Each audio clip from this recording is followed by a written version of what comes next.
classic ticker that you see on every single live stream on anyone that's got StreamYard. Hello, everybody. Welcome to the Vintage Collection Show. It's been a while since I've done one of these, and I had to do it this time because obviously we've had some pretty awesome reveals over the past, well, from that live stream, the Hasbro Pulse live stream, and hopefully some more in the future. So we just wanted to go through it, have a bit of a chat with my guests. So I'll just go straight on to introducing them right now. So to my left, but your right probably, is only One Kenobi. Nick, you all know him. Below me, we have Evan from the SWTVC podcast, who has been a previous guest on the show. So if you previously watched, you'll know Evan. And of course, Chris, big tuner from Bantha Skull. And I'm not going to show off like Nick. I'm just going to look up and then I'm looking at him. I would never figure out which. Yeah. I know it's tough, isn't it, to get your orientation? Yeah. Now, I don't know if it's showing up on camera, but basically, I got a bit sunburnt today. So, like in the UK, it is so hot, and I was out in the garden. I fell asleep. So I don't know if you can see, but hello! Look at that. Now we can see it. Yeah, looking healthy, Tim. A good coat. My face is burnt. It's on fire. Yeah, first coat of the year. It's hotter than the sun, Lynn.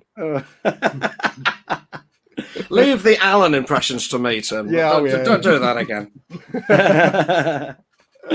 That's funny. Anyway, we have got Tyler as well, but I think he's just sorting his mic out, so he'll be in. He's coming on now. Of course, Tyler from the SWTVC podcast as well. How you doing, Tyler? Hey guys, how's it going? There you go. Your mic's working perfectly now. That's good. All good. Excellent. So as per usual, I'm just going to go through some of the comments just to see who we have got watching us. There's going to be some familiar names, I'm sure. So we'll start with Mr. Daniel Chart. How you doing, my friend? We have Punisher XS, Martin Footer, Dave Organa, Tomb Toys, yes, Isaac Villa, D. Thompson, Gary Moore. How you doing, my friend? Stuart Norris. We have Luis Escalante, Jack Addison, Destroy the Resistance, Ray Dunkley. I like that guy. I don't know who he is, but I like that guy. Yeah. You Destroy the Resistance or Ray Dunkley? Team Dark Side. Wizard Wiz. How you doing, my friend? Tim Bainbridge. Good to see you here. Chief Chirper. Hoppy Creations. Heat Smith. Place to 101. I love Hoppy's Creations. I love your work, man. Thanks for joining us. Awesome. Missy the BOE. I can see. Well, you haven't read his name yet, but I'm getting ahead of you, Tim. Sorry, Tim. Gary Wallace. It's not my show. There's a lot to go through. Yeah, BOE. How you doing, my friend? Tim Cannon. How you doing, my friend? Matthew Brazier. It's all going too quick, so I'm sorry if I have not said hello, but I can see you in there. And thank you very much for joining me. If you missed out, we've got lots of guests on today. We've got two guys from the SWTV's podcast, which you'll probably know from Instagram, and of course their podcast. We've got Nick from One Kenobi, and we have got Chris from Bantha Skull, and hopefully Jason from Yak Face might be turning up later. He said if he's got a bit of time in his busy schedule, then he'll be joining us as well, which would be awesome. All right then, guys. So, what day was it actually the live stream happened? I'm losing track. Was it Tuesday or Wednesday? Was it Tuesday? Wednesday, wasn't it? Wednesday. It was Tuesday. Wednesday. I can't remember now. Wednesday. We'll stick with Wednesday. I'm just going to bring up. I'm just going to share my screen, just so we've got stuff to talk about. Sure.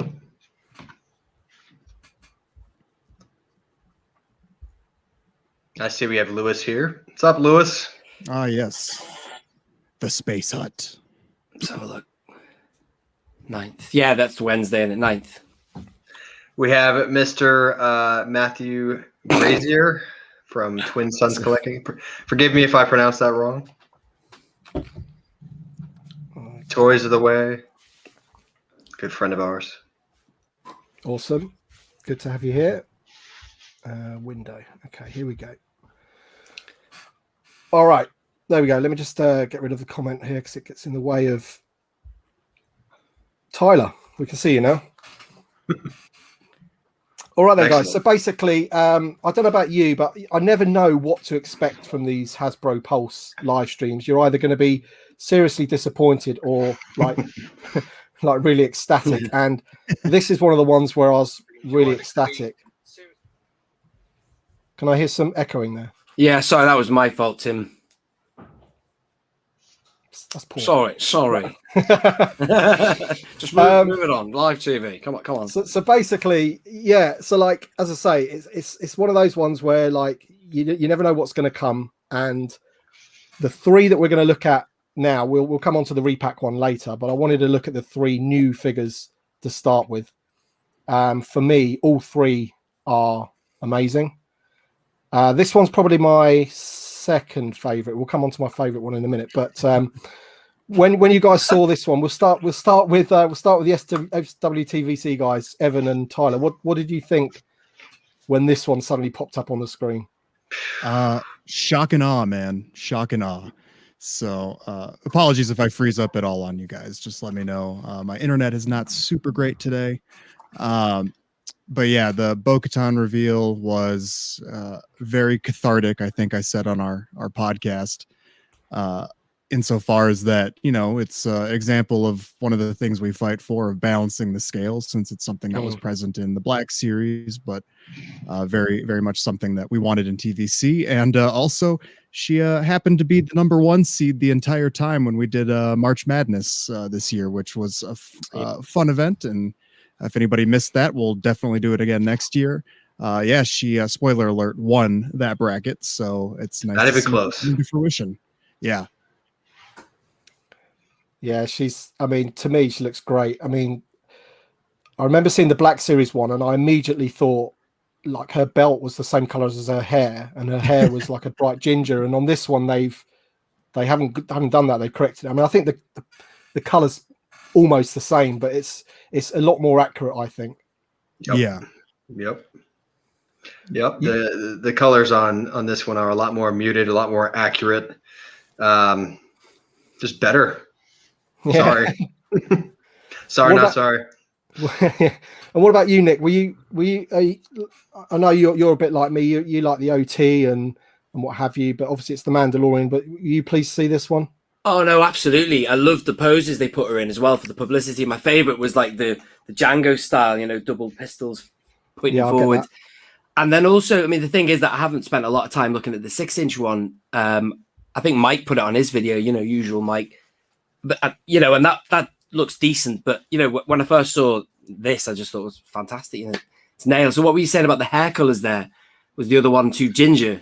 Well, I think the hair. It wasn't the hair color. It wasn't so bad. It was the fact that the belt matched the hair, and it was like a bright orange belt. And anyone can see from watching the show that she's got like a brown leather belt. So yeah, it's just completely off. I mean, it's probably one of those ones that they'll, you know, for future ones of it, that they'll probably correct it as they go along. Or whatever. The other thing that struck me when I first saw it was just the sheer steelness of the chest plate. You know, the pure metal in it. It's just great. It's obviously paint app or whatever, but it just looks fantastic. Oh yeah, the Black Series ones. I think we joked about it at one point where they have a retro Kenner deco with their bright colors. The 6-inch ones do, whereas we're getting the realistic deco on ours, which is nice. Yeah, we've perhaps not so affectionately started calling the Black Series the prototype series, because they always get the figures first, but ours end up better every time. That's certainly the case in some of the ones I've seen. You know, like, I remember getting Moff Gideon and just thinking Moff Gideon looked better. Yeah, and I often say, like, you know, I don't hate on the Black Series, like, but some, like the good one was the pilot. What's his name? Bodhi Rook. Oh, sorry. Merrick. If you look at the picture of Merrick, I'm not going to bring it up on the screen, but I don't know, his legs just look a bit fat. I don't know what it is about the Black Series. They just don't look, the proportions don't look as good for me, but I know I am biased, and everyone tells me that I'm biased, and I'm totally happy with that. So when we were watching that stream, though, that when I've just mentioned Bodhi Rook then, that was a great thing. I mean, I don't collect it either, really, but that was good, and I saw it, and you know, impressed me. It's got the ability to impress me. Black Series, you know, that was a really good figure. That. Well, the other thing too is that Black Series vehicles struggle to perform well. They've struggled over the years. Apparently, the Snow Speeder hasn't done very well. I know. I'm aware that this is the Vintage Collection show. Everybody, I get it. But I'm going somewhere with this. When they came out and dropped that there's going to be a HasLab coming for the Black Series, and they specifically said that it will not be a vehicle, which I thought was pretty telling. I don't know. I'm not a Black Series collector myself, but the fact that you pretty much know there's never going to be an X-Wing released for Merrick is just like, okay, then what's the point? I don't know. I'm glad. I think they could push that for that scale. Maybe it might be a bit better than, say, the TIE Fighters in that range. They were massive, weren't they? Huge. Oh yeah, but I remember. I can't remember who it was. It might have been Steve Evans said that if they were ever to do an X-Wing in the Black Series, it would have a 4-foot wingspan. So it's the volumetric space of the X-Wing. It's not. Yeah. Oh my God. It goes in both directions. And the joke was he said it would take a conference table from an office to display it. Yeah. Whereas 10-year sail barge, the sail barge behind me, that's installable. That's what they look for with these things. Something that's shelf installable, and a 6-inch scale X-Wing wasn't. And when I look at this figure right here, and again, I have no qualms or beefs with the Black Series, but when I see this figure, I'm like, why Black Series? This has got all the detail. It looks just like Katie Sackhoff. I hope I'm pronouncing that correctly. The likeness is amazing. The detail is amazing. The articulation is amazing. And maybe someday I can get the Mandalorian transport to go with this. That's something you're never going to get in the Black Series. So why Black Series? To me, this is what it's all about. Yep. Yeah, you kind of get the sense that if they were to just put all of their eggs into the standard of the 3.75 now is at that point. So if they just did do 3.75 and Black Series didn't exist, you'd still get the quality, wouldn't you? Oh, aye. Exactly. So, and less of a wait for stuff we want, the characters that we're just that's the problem with what we collect is that we do have to wait. But this is one of the things I was going to say is like when you do have to wait and it's this good, then it is worth the wait. Oh, yeah. And this one, unlike the Black Series one's got a removable helmet stroke head, so swappable head. Yeah, warped Mandalorian helmet on this one. Yeah. So anyone know why they couldn't get it to work for this? Because he said it just didn't work. So they just went for the swappable thing. I think just the hair never works. It never works. It never works. Yeah. But how come it worked for 6-inch though? Didn't it? That's doesn't. Right. That's okay. I mean, it kind of does. Squished, is it? Yeah, a little squished, and sometimes they warp out depending on like the head sculpt or the hair. So it's mixed results, and it to me, I never really loved it in our 3 3/4 inch scale, but I'm really glad they're moving towards the swappable heads. The only concern is like what our cohort John on SWTVC says is the not looking like having a beheaded being Django'd in their card in their bubble. So hopefully she's got the human or the Katie Sackhoff likeness in the bubble and having the helmet as an accessory in the bubble as opposed to a severed head. No offense to John, and he's a immensely talented guy, and I respect his opinion, but I think there's only 5 other people on the planet that have that concern. So if they do have I don't think it's an issue. I'm pandering, Chris. I'm pandering to that. He's like, I don't want to see a floating head. He's like really big about that. Personally, I just want the dang figure, and I'm excited however they pack it. Great. It's like some sort of clown phobia or something. It doesn't make sense, and he's projecting something it on their hobby. Something happened to him traumatic during a screening of Attack of the Clones, and he just really can't handle figures with detached heads. And of course, the great thing about this one is that we know that in the Black Series they use this figure as a base for Cosca Reeves, so surely it can't be that long before. Because what surprises me about these 3 figures that we're going to be talking about is like this one, of course, is reusable many times for any female Mandalorian you want to do. Whereas the one that's my favorite, which we're going to talk about in the myth roll, you need like a podgy guy in a boiler suit character for that body to be used again, sort of thing, aren't you? So it's really pleasing that they're actually like the myth roll for me was just a complete shock surprise because you're not going to get too much sort of use out of sculpt. So No. if they sell, I don't know how many they'll produce or how many they'll sell, but then that's kind of it. Whereas this one, that they're going to get sort of some longevity out of the sculpt. Yeah. It's a super tool. Yep. Yeah. It's what is it? A high mileage figure. High mileage. That's it. I literally think that's the internal designation as a super tool if they can reuse it. Oh, okay. Super tool. That's awesome. Yeah. Yeah. So I was ready. I mean, mega pleased with it. And as Chris just said there, maybe I'm the only person that really cares about this, but the green at the back usually shows what color the name pill and whatever it will be. So I don't know. Yeah, Tim, you're happy with the green. Tim Blue and green should never be seen. He ruined the Boba Fett. He doesn't get a vote on pill colors. I was going to say, Tim can never talk about pill colors ever again.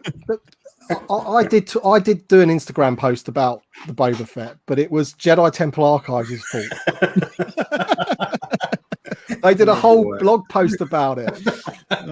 Here we go.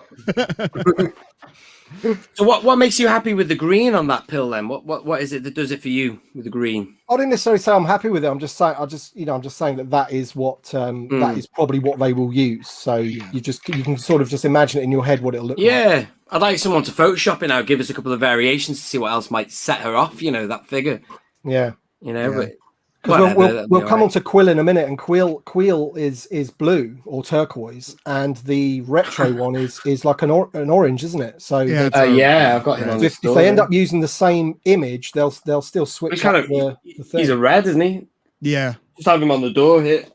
The only time I've known for it to change is when the Poe Dameron figure. So we got the images for Poe Dameron on like a blue when he was originally going to be on a Force Awakens card, and then we didn't see that figure for months or maybe even over a year, and then he came out on a Rise of Skywalker card on an orange, didn't he? So I like that Rise of Skywalker card, but it was such a shame. I always wanted him to be on the Force Awakens Poe.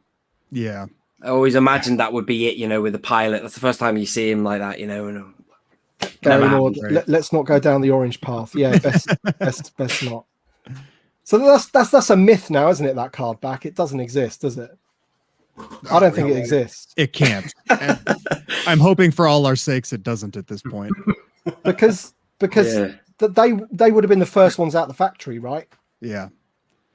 So and there's what 6, 7, 8 confirmed factory runs of that figure too. So. Yeah, it's up there. I lost count.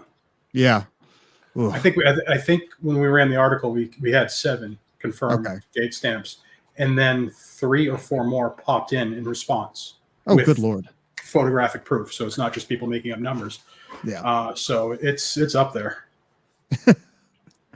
I'm thinking that maybe Patrick had some kind of information about a change, and it was probably the bars thing. Yeah. And maybe there's some cross wires there or something, and that's why he said what he said. But it'd still be awesome if it did show up, because I'm sure Chris would want the orange card. Oh yeah. But ultimately, I'd sorry. Go crazy. Oh no, I'd just go crazy trying to find it. That's all I was trying to say. Yeah. Ultimately, I'm glad that the yellow happened, because that's when they first announced that. I forgot about the orange yellow thing. I just thought, Blue Sky Fett, and then when I thought about it, I thought, oh no, it's not yellow, and then I thought, can't moan because I've been begging for this figure for ages or whatever. And then, but no, I'm glad it's yellow, because the yellow and the blue just really works. Yeah, it's just the color to have with that card. And we like the legs on it, don't we, Chris? We like the legs. Tim, did you see this guy's comment from a guy named Joe Christopher? Usual Mike had a clip showing the orange pill boba, Tim, so it exists. It wasn't. It was just VCO9. He had... Oh, you mean in the Amazon? Oh, jeez. Yeah. It was one of them. Fake and news. It was knackered. It was in a jiffy bag as well. Just imagine it was the orange card Fett. Oh my god. Yeah. It was fake news. It was VCO9. Yeah. Truth. Womp womp. I had it all leading up to that release. Like, I had people DMing me on Instagram saying I've got an orange card, and do you want to buy it off me? I'm like, well, show me a picture then. And like some people just didn't reply because they didn't have a picture of it. Yeah. And then one person sent me a picture of VC09 return card, It's like, no, apparently mate. You have, thousands of followers, but you don't know any better, apparently. Because I had that card. I had that card from Blizzard Force Customs, which was exactly like it, except obviously inside I had that Power of the Force 2 Boba Fett, but he'd done everything just like Hasbro had done. He'd got the more zoomed in image, obviously without the art, whatever they did with the what you call it now? They'd rendered the legs, haven't they, or whatever? Oh, the airbrushing. Airbrush, yes, that's right. Yeah. So I feel like I've kind of owned it in a period of my life, but then it's gone now. I gave it away. Right, so I'm just going to move on to the next one, which is the myth roll. Let me just get the images up. Excuse me a second.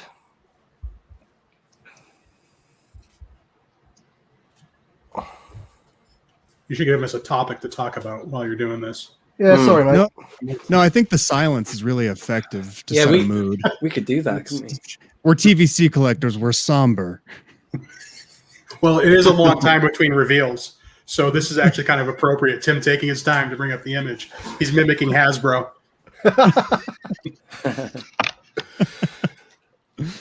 Right, so this one for me is just, man, I just didn't think they would ever make this. I don't know about you guys. Did you, Chris? No, and it's again, I don't want to keep going back to the same subject about how much I love 3 3/4, but to me this speaks to it, not because it's made, but because it suddenly became important because of the Razor Crest. And that's what's amazing about the world building scale is figures you don't think are important become important as you get the pieces around it. And that's like this figure is a testament to that. If after season 1 they said they were making the myth roll, everybody like he died in episode, well, he's frozen in episode 1. Give us 10 other figures. But now we get the crest, and suddenly now we want this figure. So this is the magic of 3 3/4. When you get the pieces around it, seemingly unimportant figures become important all of a sudden. Yeah, I think this was the sleeper star of the show. Yeah, star of the show for me, without a doubt. And that's amazing because I've been going on about Queel for like everyone else has for ever since the show started. He was like a fan's favorite character. And we've been waiting so long for that one, and that was a shoo-in. It's an obvious, there's no way they could not do Queel. Yeah, but as Chris said, as he said, he's absolutely right. This character becomes more important when you do get the crest. Of course, he came back in season 2 as well, but I was still shocked. I was just shocked to see it. I was like, this is just unbelievable. Just almost wanted to say, just thank you. Amazing. Yeah, it's surprising. I felt blindsided when this happened, and in like the best way possible. Instead of just being like, well, of course they're making that. We've been waiting for it. Like with Bo-Katan, Quill. Finally, it was like, oh, good, an alien, unique sculpt, all new. Deeper cut. Everything that TVC should be striving to do on top of the main characters is having this kind of stuff to really pad out, the vehicles like the crest and, play sets, dioramas, and, just the main cast. It's nice to get the weird with the expected. Totally unexpected, but very pleasant surprise.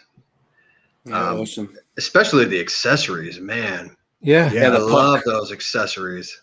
Yeah. And the binders alone will incentivize me to buy several of these because, I could use those cuffs for other things, Imperial prisoners, who knows? But that's a great accessory right there. The puck, the bounty puck, love that. Absolutely love that.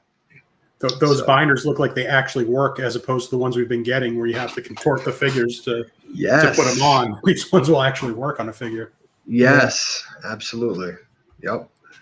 I mean, I can understand you surprised that they made it, but I wasn't that surprised, only because they'd said ages ago about the fact they were going to bring out as many people as they can associated with the Razor Crest, and he was always on my mind. Mm-hmm. Yeah, but it was people from season 1, and I know he's in season 1, but Chris is right. He doesn't last very long, does he? Yeah. Yeah.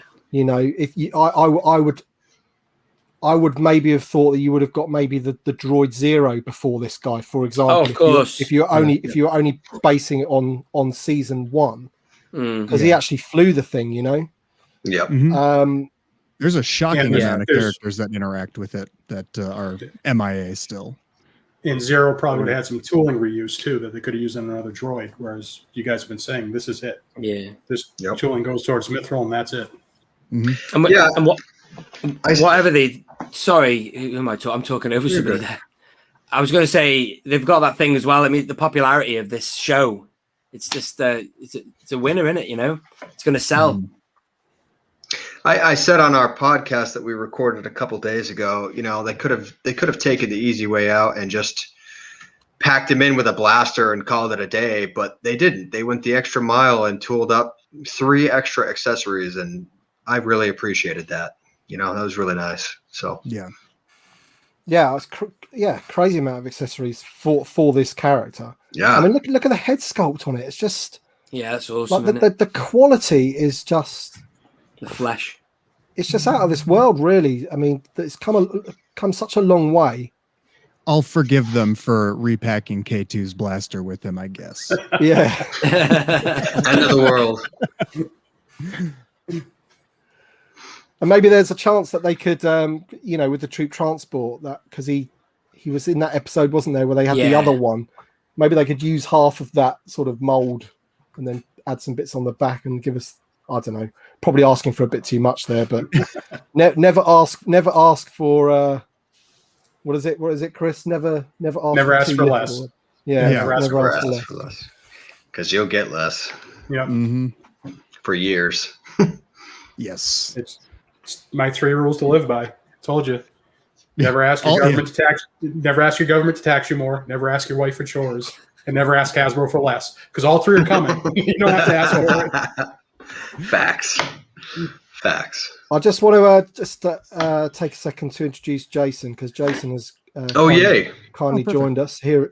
How you doing, man? There he is. Hello Excellent. there. How you doing? All right?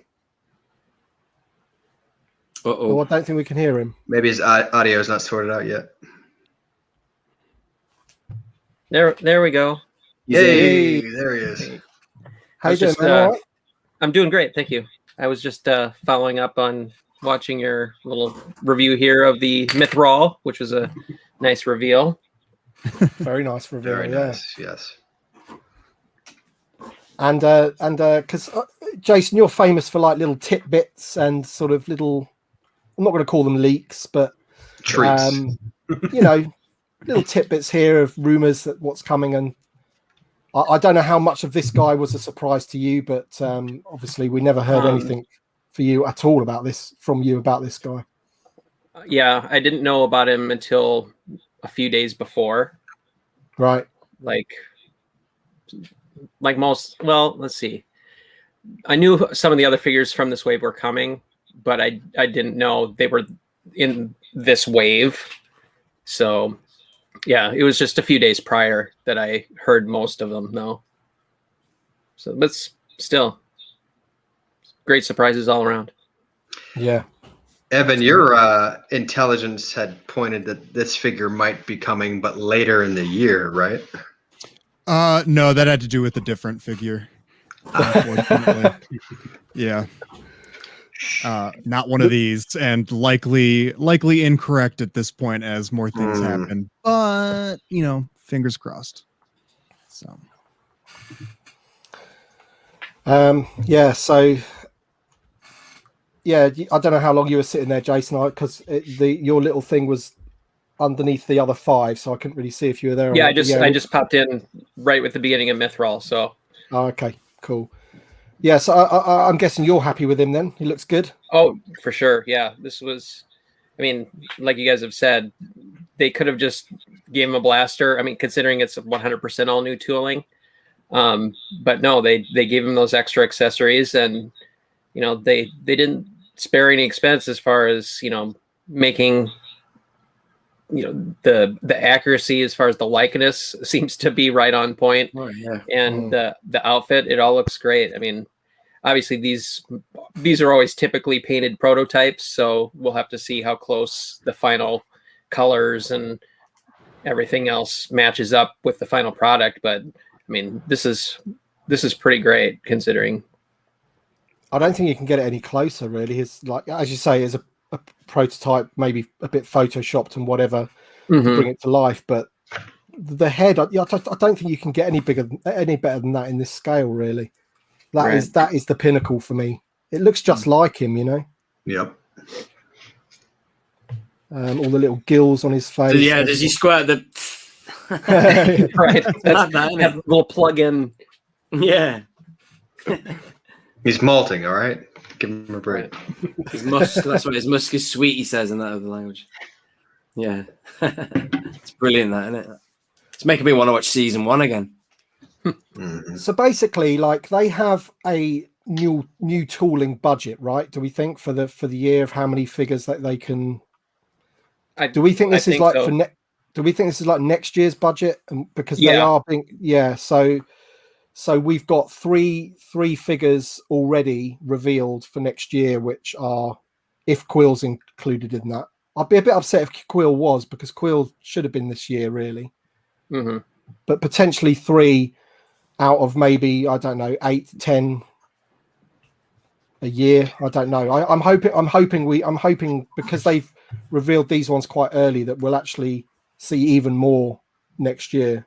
Right. That's my hope. It was so much new stuff. You know, we've got obviously Book of Boba Fett. We've got Bad Batch. You know, Kenobi. You know, we got all that stuff coming up. There's got to be some new tooling to be set aside for all of those properties. You would think. You know, so that right there. If you get, let's say, 4 or 5 from each of those, you know, I don't know if we'll get stuff for Kenobi yet, you know, like in 2022. But, you know, Book of Boba Fett for sure. You know, there's got to be a decent amount for that. I mean, as popular as Boba Fett is anyway, I mean, they're not going to not get that figure in the vintage collection. Yep. Especially assuming that he keeps his re-armored look throughout the show, with the exception of maybe flashback scenes like climbing out of the Sarlacc or whatever. Yeah, I want to see that. Yes, I think everybody wants to see that. And the fact that it's so linked to the Mandalorian show, you know, he was in it for a lot of it. You got the teaser of the new show at the end of that show, and as Jason says, it's Boba Fett. You know, everyone loves Boba Fett, so yeah, it'd be nice to get sort of 6 to 8 figures next year for that. I hope. I mean, how many have we had for Mandalorian so far? Nearly 12, possibly. Looking at my wall now, 12. Yeah, it's adding up, isn't it? So yeah, probably around 12. That's been out since 2019, hasn't it? So you'd hope they'll be a bit more prepared for, and it won't be so much of a risk for them. Because obviously, like before the Mandalorian came out, they didn't know it was going to be such a hit, did they? You know? Yeah. So I think that might be one of the reasons why they're so behind it in both scales, really, as well. Yeah. Talk amongst yourselves, because I'm just going to bring up the Quill pictures. So somebody think of something to say. Well, I would just say that the recent Boba Fett should embolden them for the Book of Boba Fett, where they don't have to play the waiting game. It's clear, you know, the sales of that figure should tell them we don't have to see the fan reaction for Book of Boba Fett. We can just jump right in to Book of Boba Fett figures. Have that ready to go. Yeah. I don't fault them. I've said this, and it's been an unpopular opinion, but I don't fault them in TVC for trailing the media a bit because of Snoke. Nobody said that was a bad idea to have Snoke doubled up before the movie came out. Right. So I don't blame them for trailing the media with TVC, because we're so fickle that if we don't like the media, we're not going to buy the figure. And we saw what happened with Snoke. You know, and with the stuff being delayed, you know, like with the child and obviously Boba Fett from The Mandalorian, and even, you know, Luke Skywalker, if we eventually get that version in TVC, you know, like Hasbro said on countless occasions, sometimes the first time they're seeing these characters is when the show airs. So, you know, they're automatically behind the ball because they can't they can't react that quickly. You know, I mean, No. with Boba Fett, you know, there's some reuse there, so they're not starting from scratch. And the same thing for like a Luke Skywalker character, you know, where you're just maybe adjusting some of the overlays that might go over the figure. You could use the base of the Jedi Luke easy and crank out a Mandalorian version, you know, with a different cape and a different overlay, and you know, include handheld baby Grogu with him, and you know, that could be out within the next, you know, 5-6 months, you would think, just because, you know, you're not, like I said, you're not starting from scratch. So yeah, you can't fault Hasbro for the secrecy factor. That falls on, you know, Disney or Lucasfilm. But right. I think the communication between them needs to get a lot better, because they're the Bad Batch weren't a mystery. We've seen what they've looked like for a long time. Yep. So, And yeah, they should have been. TBS is already getting them too. So yeah. You know, people like to compare Marvel and how they just crank out stuff, you know, and it's a different beast. You know, despite them being owned by the same parent company, they're just not. There's far more, I think, sharing going on between Hasbro and Marvel, you know, to coincide with the launch of a show. You know, you've got figures out for it right away, and TV shows too. You know, it's like you've got WandaVision and you've got Falcon and Winter Soldier and Loki. You've got characters for all those already at retail, and those just aired like within the past, you know, 6 months. Mm-hmm. So, and they've already hit all the major characters from that.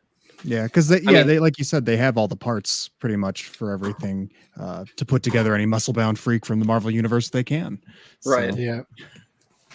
You know, and like with the Falcon and the Winter Soldier and, you know, WandaVision and Loki, you know, there's a lot of new sculpts in all of those figures now, just because, but they're not necessarily entirely accurate either.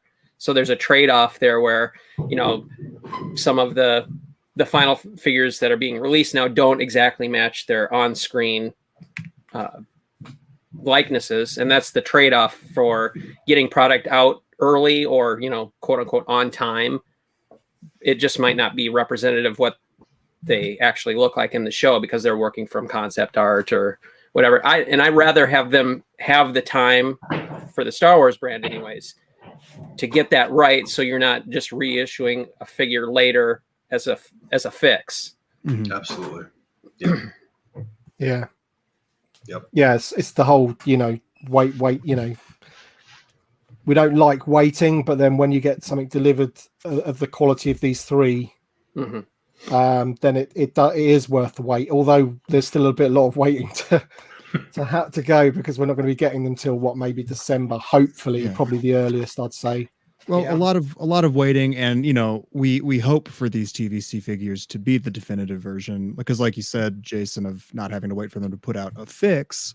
You know, look at the Obi-Wan Kenobi Archive Revenge of the Sith thing. Like, I know Archive is 4 reissues of old stuff, but that figure is not acceptable for release in 2021. Absolutely no way, man. It looks like crap, and they've got the stuff to you know, do a different one in the main line. So it's like they've already got it slotted in one way, so they treat that as like definitive. Oh, it's got photoreal, it's fine, we never need to revisit it. Kind of why a lot of us get a little upset or frustrated, not upset, but a little frustrated with things like the Endor Leia in the Walmart exclusive line coming, where it was like, well, we're never probably going to get this figure again. This is the top of the mountain, and it's from 2006. Whoops. So you might get that figure again, or that character in that outfit, but what we're not going to get is that character in that outfit in vintage collection packaging. That was our only chance, and it's a crap figure. Sorry, but you know, it's a very disappointing release for me. I'm sorry, especially when you look at the Black Series one and how awesome it is. You're like, that's what that should have been, you know. But well, that's the thing. We're forever comparing them to those, isn't it? Yep. I mean, that archive line as well. The 501st Trooper in the archive line. Haven't the Black Series got a new clone sculpt? Yeah. So that figure's not. It's not the new. It's the old sculpt then, right? And they're just repacking it. So I mean, a lot of people may not be able to tell the difference, but to me, why can't they just get their white new clone sculpt and paint the blue on it and stick that? And you know, it's a new figure then, isn't it? It's not an archive, Right. but you know, it's, I don't know, it's things like that are a bit annoying. Yeah. Even though I don't really collect Black Series, like, because everyone wants the 501st. I'd love them to do a brand new clone body in the vintage collection for all of the different clones, but primarily for the 501st clone, because the helmets are just too big. You know, they don't fit in with the ARC Troopers, for example, anymore. You know, and they've always been a little bit on the skinny side. They don't look like a human bodies in those legs. I don't know. Well, they look even more skinny with the bulkier helmets, don't they? Because I always liked the VC45. I thought that balanced out quite well. I've always been happy with that one. But I know what you mean. It is very sleek, very skinny legs. It's almost like between realistic and animated, that figure. Especially when you compare it to like the old sculpt from like the Saga collection and the 212th body in the vintage collection just before they changed it. I just wish that they would at least keep to a consistent height. Because these new ARC Troopers, they're fantastic figures. They're super articulated ARC Troopers. That's great, but they're super short when you put them next to VC45. You know, it's like it's funny they're supposed to be clones. I haven't done that. I've just got them on their own, you know, bang in the middle of just on their own. So I've not put them next to anything. Well, I didn't realize the height. Even if you put him next to Captain Rex, it's a huge height discrepancy. Huge. Well, the thing about him is I've put him in the back of my shelf just because of the fact he's got that small helmet, just for like forced perspective, you know what I mean? To make him look like he's in the distance. But I'm really looking forward to when they do Rex properly, if that's going to still happen. He did say, didn't he? He was going to do that. He said that they wouldn't reissue that one again. Well, nothing about ever doing a new one. Well, it's not necessarily saying, we're making a new one, though, is it? Yeah. Well, it's just like no more of that old one. I don't know if it's too early to talk about Bad Batch spoilers, but he was in the trailer, so I guess we can talk about it anyway. Right. Yeah. You know, this last episode, Rex was in the episode. I won't say what happened, but he's.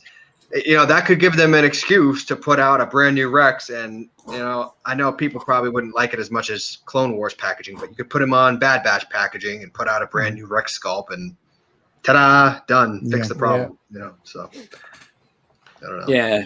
That'd be nice. Rex was in it. Cal should have been in it too. I was very disappointed the young Cal Kestis wasn't looking at the proceedings. Oh, yeah. Yeah, because it's on Braca. Yeah. Yeah. Getting too spoily here. Sorry. We don't worry about spoilers on this channel. Yeah.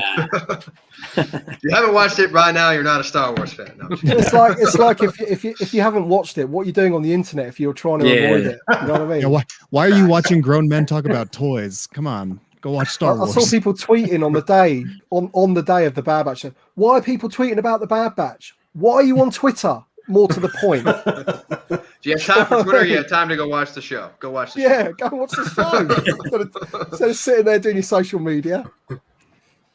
Yeah. Oh, classic. Right, I'm just going to bung this one up on the screen. This will be the last one of the three.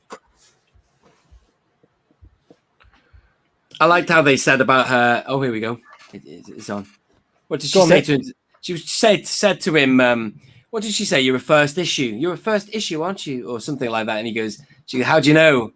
Because of the lines on your face. So I was trying to work out his age. So he was about 20. He'd be physically 25 years old, Rex, wouldn't he? But times it by 2, isn't it? By Rebel. Do you know when he's old, Rex is that 50? So he's about twice his age physically. Right. What were they created around Attack? I don't know. Maybe I got that wrong. I'll have to rethink that. Well, he'd have to be combat ready when Attack of the Clones happened, right? Because he's in Gen 1. Of course. So he must have been born. That's 20 years old, isn't it? So like because it's 10 years between the creation. Yeah. It's like double acceleration, isn't it? So he was born just after the Phantom Menace, I would assume, right? Something like that. Yeah. Yeah, it's good to see him in it though. Yeah. And like Bo-Katan, I know we never had a figure for that, but who would you say is the bigger like character? Is it Bo-Katan or would it be Captain Rex? Because like for me, if they can do what they've done with that Bo-Katan, then that just makes the Captain Rex that we've got even more disappointing, to be honest. Yeah. Right. I think Rex is a bigger fan-loved character, personally. Yeah. But Yeah, they should have held back on that Rex they repacked, or they should have just brought him out like that. As I've always said about the orange card line, all of them should have just been vintage collection from back in the day. But, well, Chris, I think you can probably speak to this. Some of them were supposed to be vintage collection figures, right? Such a shame. Like the first wave of 3.75 Black Series were right, Yeah, like the There's supposed to be a like legacy Anakin. collection. There's supposed to be a legacy collection. Yeah. That was the Droid that's Factory right. too. That was, yeah. There was like that These Geonosian ones. battle droid as well, wasn't there? Yes, Gotcha. Tim's got ones. it there. Yeah. Yeah, so most of the figures that came out on this card are in the Black Series 3.75. There's only a few that aren't. Geonosian Warrior as well was in that. Luminara, Anakin, R2. Dooku's droid, Dooku's pilot. Yeah. That was in. Yeah, that was a weird one because he was a Build-A-Droid and Right. a carded release. That's right. Yeah, that's right. He The, was the Clone Sergeant, he was Black Series as well. One that I opened up the other day was the 212th, and he didn't get re-released in the Black So Series. I wanted to It's a talk mix. about that real quick. Since we're on the topic of VC45 mold and this legacy collection. So one thing that irks me is if they ever decide to put out the 212th Clone Trooper from the vintage collection again, it's not the same mold as the one that they put out for the legacy collection. No. So if you want the legacy collection VC45 mold 212th Trooper, that's the only way to get him. And I looked on eBay the other day, and he's like $80 for one figure. Is How it? am I supposed to open? honestly. I opened it. I'm like, how am I supposed to army build this? Because I don't have this one loose. I've got that one you're talking about, Tyler, the Legacy Collection R2 line. And yeah, it's the VC45 mold, isn't it?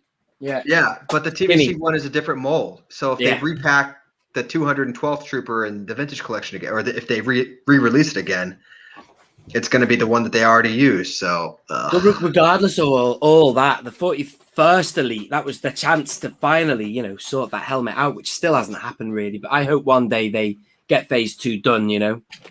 That was their chance after all the years of you've had the big helmet since 2005. Yeah, most definitely. That's years. There it is. Yep. There you go, Jason. Yeah. $80 figure right there, right now. And that's $80 now. That, my God, I opened that. Yeah. Both of those case. Oh my God! All right, Jason, I'll be in touch to buy all of those from you, all of them. So sorry, go on. Do not separate. That's how it came. I think I don't remember which one was the Amazon one, and the other one came from that weird Go Calendar store in the mall. I can't remember. So I made that video where I opened up both. I opened up VC, was it 44? Yeah. And that legacy figure, which is worth $80. Great. Yeah. Apparently. Well, okay, so that's what it's posted as. I don't know what the selling price is. I'd have to look, but they've got to sort the plastic. Even if they did repack that legacy one into the vintage collection for another 212th battalion, they got to sort the plastics out, because I can't remember. It's either the helmet or the body goes yellow on it. It was the helmet. Oh Yeah. yeah, it did. Yeah. Yeah. That's bizarre, isn't it? Yeah. I mean, I'm sure you might be able to get some that haven't gone yellow, but that you can't tell. It's funny. You see it in natural light, don't you? Not in like fake room light. It's better, which is quite good because that's all I've got. Mine's all white. No fading on mine. So. Yeah, that's right, Jason. My loose one of them is not got any yellow in. So he's rubbing it in so hard right now. But yeah, And the they helmet is corrected. just so huge, Yeah. They corrected the vintage collection one. It's the ones that showed up at Five Below with Right. the tape on the back, and you have the white helmet in there. So there is a vintage collection version with a white helmet too. Yeah, Right. Right. How about that? I remember reading about that. the Legacy Collection one has a really white helmet, and it's a different white to the body. Like it's almost like the Vintage Collection one, the helmet goes yellow and the body stays white, but the Legacy Collection one, the body goes a bit yellow and the head goes. I don't know, but it didn't fit. But you see, the thing about that, Tim, is I don't know anything about those helmets because the ones I have loose of that, I've got them under their arm because that's just the best way they look, especially on that really skin body like this guy as well. What is he? Yeah, VC60 as well. I have him as a fella with his helmet off. You know what I mean? And that was something that Fly Guy said. You know Jason, Fly Guy. He always said on his first reviews, he said it's just better to have it under the arm. It just looks a little bit more balanced. You can't do that with Cody though, because as our cohort Carlo likes to put it, he has a chicken head. It's got like the tiniest head of any clone trooper. But the Cody helmet looks like it's voodoo shrunken helmet. head. That's a nice helmet. The Cody helmet. It is a nice helmet.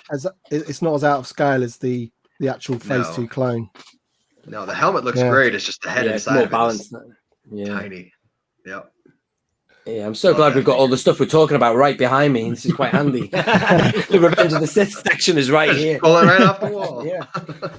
Good. So anyway, what do we think? What do we think of Quill? I mean, this one for me again was like a must-have. I wasn't surprised at all that we got this guy as a dead cert. What I was surprised about is how good it is. I mean, it's a lot better than I thought it was going to be, especially after seeing the Black Series one for so long. It knocks the Black Series one out of the park, in my opinion. Yeah, but again, I'm biased.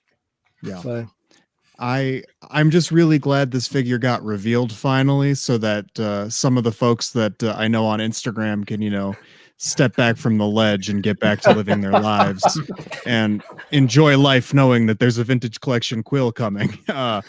I was very worried about some now they of need them. the blurg. Yeah, maybe some of these people that were gonna sell off their entire collection because they didn't have Quill yet will hold off on. I think I know of at least one person who specifically cited no Quill existing and having no faith in Hasbro making him, which is why they canceled their Crest pre-order. And it was like,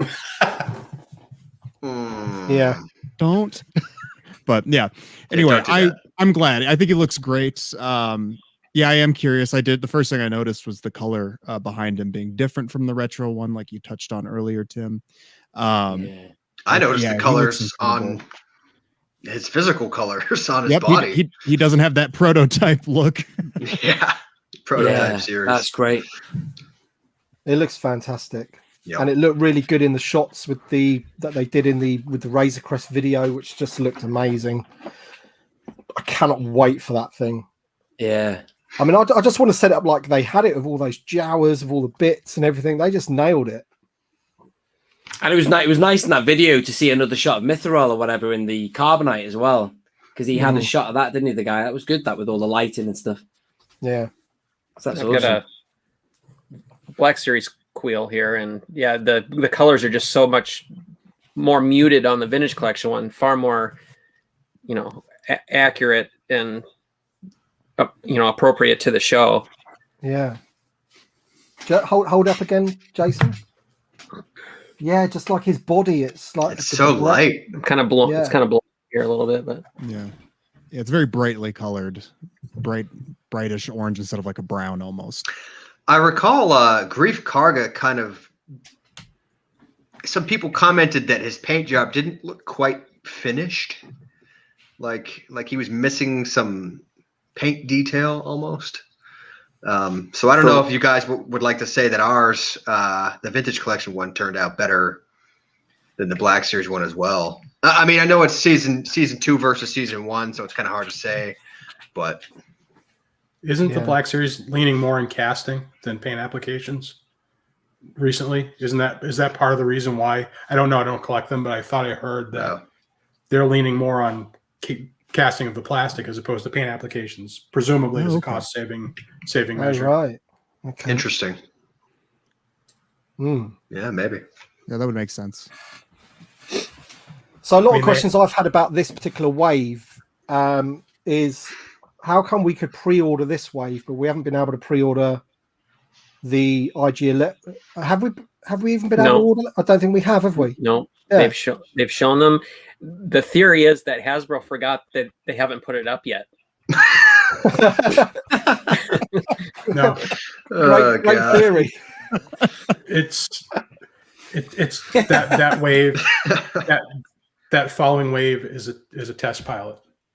They're going to make that wave available for pre-order when the whole thing has been announced, and we know the one figure that's not announced yet from it. Right. So they're trying to judge to see if having figures doing the waves piecemeal hurts pre-sales or not. So that wave is going to be the test to see if making the entire wave available for pre-sale at the same time does better for pre-sales, as opposed to like this wave. We got 4 of the figures that are for pre-sale and 2 that are going to be for pre-sale later. So it's to see if that impacts pre-sales.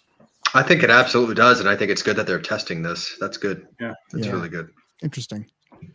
Yeah, because that's one of the other things I wanted to bring up about them, just like listening. So like I know that you personally, I've heard you bring that up before, Chris. I brought it up because of you. You brought up the point that you don't get to take advantage of shipping discounts. Tim, you brought that point up, so that's why I brought it up to kind of service that again. Yeah. Oh, when it's a pre-order versus in stock. No. If you do the pre-orders piecemeal, if you could be able to order all the figures from the case, your whatever you want, say 2 each, you would hit the free shipping discounts. But when you have to order 2, then a month later order 2, you pay for shipping. All those when in reality they could qualify for free shipping. Right. Yeah. Kind of makes it a nightmare to keep track when every individual figure is ordered from a different place. So, yeah. Well, I know what Entertainment Earth tends to do is they'll put the whole wave case up, but the figures are just, mystery figures or whatever. So they'll announce 1 or 2 figures out of the wave, and then the rest are like code names or whatever. We haven't had that. So a great example is the Maul and Ahsoka that's coming in the next wave. I pre-ordered them ages ago. Right. But I wasn't able to order the Jawa, and I can't remember who's coming with that one. Off the Echo? Echo. Yeah, Echo. Yeah. So I wasn't able to pre-order those. So when those pre-orders came up, I ordered them, which means I've got to pay shipping again. But they'll probably be posted to me in the same box, and the company I've ordered them for will not go, oh, we better refund him £3 because he's paid double shipping. It doesn't work like that. They'll just put it in the same box, and it'll just be unlucky. Yeah. That's just the way it is. So that's always been my problem with it, is that you end up spending too much money on shipping just because you want, you want to make sure you've got your pre-order intact. But that's what Hasbro Pulse is for, paying $50 a year for maybe free shipping for maybe a figure that might come out and may or may not be in stock. We'll see. Wrong. Evan, you're absolutely wrong. You're paying $50 to see Transformers play a rock song. The free shipping is a side benefit. Fair enough. That was a winner. That was worth $50 all day long. Oh God. I've got to say, actually, the experience that I've had with Hasbro Pulse since it's been in the UK has been brilliant. Yeah. I'm never going to forget the independent retailers that have always serviced us really, really well. I'll still order all my stuff through them, but I might order an extra set through Hasbro Pulse. And when they like the Fets, they came in a lovely box, really nice bubble wrap. They arrived the next day after ordering them. So it sounds like you're advertising, Tim. Tim from Pulse Bounty uses Hasbro Pulse. Yes, money, chocolate oranges are made by Rawlinsons. But from all the what I mean is, like, from all the issues that I've heard from the people having in the States with them, I was actually quite surprised that it was quite seamless. I have to be honest, really good. They've gotten good in the States. Yeah. Have they, Chris? Because I remember initially when Pulse first came out, I think the first figures that I got was like the Death Star Gunner wave, and I remember they sent them in like 15 boxes, and it was just ridiculous. And I'm like, what are you guys doing? Like, this is just weird. It just, I don't know. It's kind of unprofessional, to be honest. And since then, I really haven't used Hasbro Pulse for anything other than exclusives, like Pulse exclusives or Con exclusives that are sold through Pulse. So, if you want, for a good carded sample, they're the best like major retailer. I mean, still your best is going to be. Oh yeah, I think so. Now your best is still going to be like Big Bad Toy Store, Dork Side, or Entertainment Earth. But if you just want to, for a major retailer, get your 2 for they're allotted and they're free shipping. You got a decent shot at getting a good carded sample. I just want to say, Nick, I have no idea what impersonation you were doing, but it was spot on. It's just a character might not be known over where you are. It's Alan Partridge. This is English humor. Yes. I was going to say, Tim, I made a bit of a strategic error when I was ordering my thing from Pulse because I should have really. Well, I should have probably ordered the. What are they called now? The Old Republic Trooper separate because he's 2022, isn't he? Or is Bo-Katan? When's she coming out again? When are we expecting her? Well, Pulse says February 2022. Oh, okay. In-demand toys say December. So right. So whatever it's all right. Probably be expecting them the same time. Then I'm guessing. Yeah. The Republic Trooper showed up in the press release stuff. They said June 2022 is what it said. It's like a year from now. Can we talk about the Republic Trooper real quick? Yeah, go for it. Yeah. Well, this one frustrates me. Okay, I'm sure I can't be the only one here who's frustrated about this situation. You make this big thing about a big community fan vault. Oh, vote from the vault. You're gonna pick the figure that gets repacked and yada yada yada, and then they make it a Pulse exclusive. Or I'm sorry, a Pulse and Disney. Shop Disney. Shop Disney exclusive, right? You make it virtually impossible to obtain. So you make it this big thing, and then you let down all these people who didn't get to pre-order it immediately because, I don't know, life got in the way. And now all these people aren't going to be able to get the Republic Trooper. I don't think that was handled very well. I was surprised it wasn't an open pre-order situation. It was, did they make like 1,000 of them and then say, yeah, really? Yeah. This is an army builder. Come on. Shop Disney didn't even put them up. They didn't. No, they didn't, because I checked. So. Great figure, though. Yeah. I mean, yeah, if it was handled correctly, but to jump on really quick back to the June thing, I do imagine the Republic Trooper will ship in 2022. Whereas with the Quill and Bo-Katan wave was saying spring of 2022, but places like Target also have them listed for December 1st release date, so they'll likely probably be sneaking out under the wire this year. Imagine. Yeah, well, it was like Moff Gideon was 2021 budget, right? Yeah. But he slid it, that wave slid into 2020. So, which, just to clarify, anybody who's seen the SWTVC page, the very colorful square that I made of all the 2021 so far stuff. Yes, I know the Moff Gideon wave is technically 2021. Chris, I know that. I just left it off for the calendar year just because I included it in the 2020 releases stuff, just kind of in the retrospective of what did we have in hand in this calendar. If I had it in my hand in 2020, it's 2020. No, I'm just kidding. But yes, I'm aware of the distinction, much like how these figures will be 2022, and it's maybe wrong for me to include them in the 2021 stuff. But I'm just saying, if you try to judge if TVC is doing better year by year, you got to do it by budget, not by calendar. I do appreciate you mentioning that, because actually in the coming weeks, I am doing a similar thing that I did with these, but I also will offer a differentiation between the budget years as well and how many sculpts we're looking at per 2020 budget, not including the Gideon wave, and then like the 2021 budget so far that we know of. So. Try explaining that on Instagram.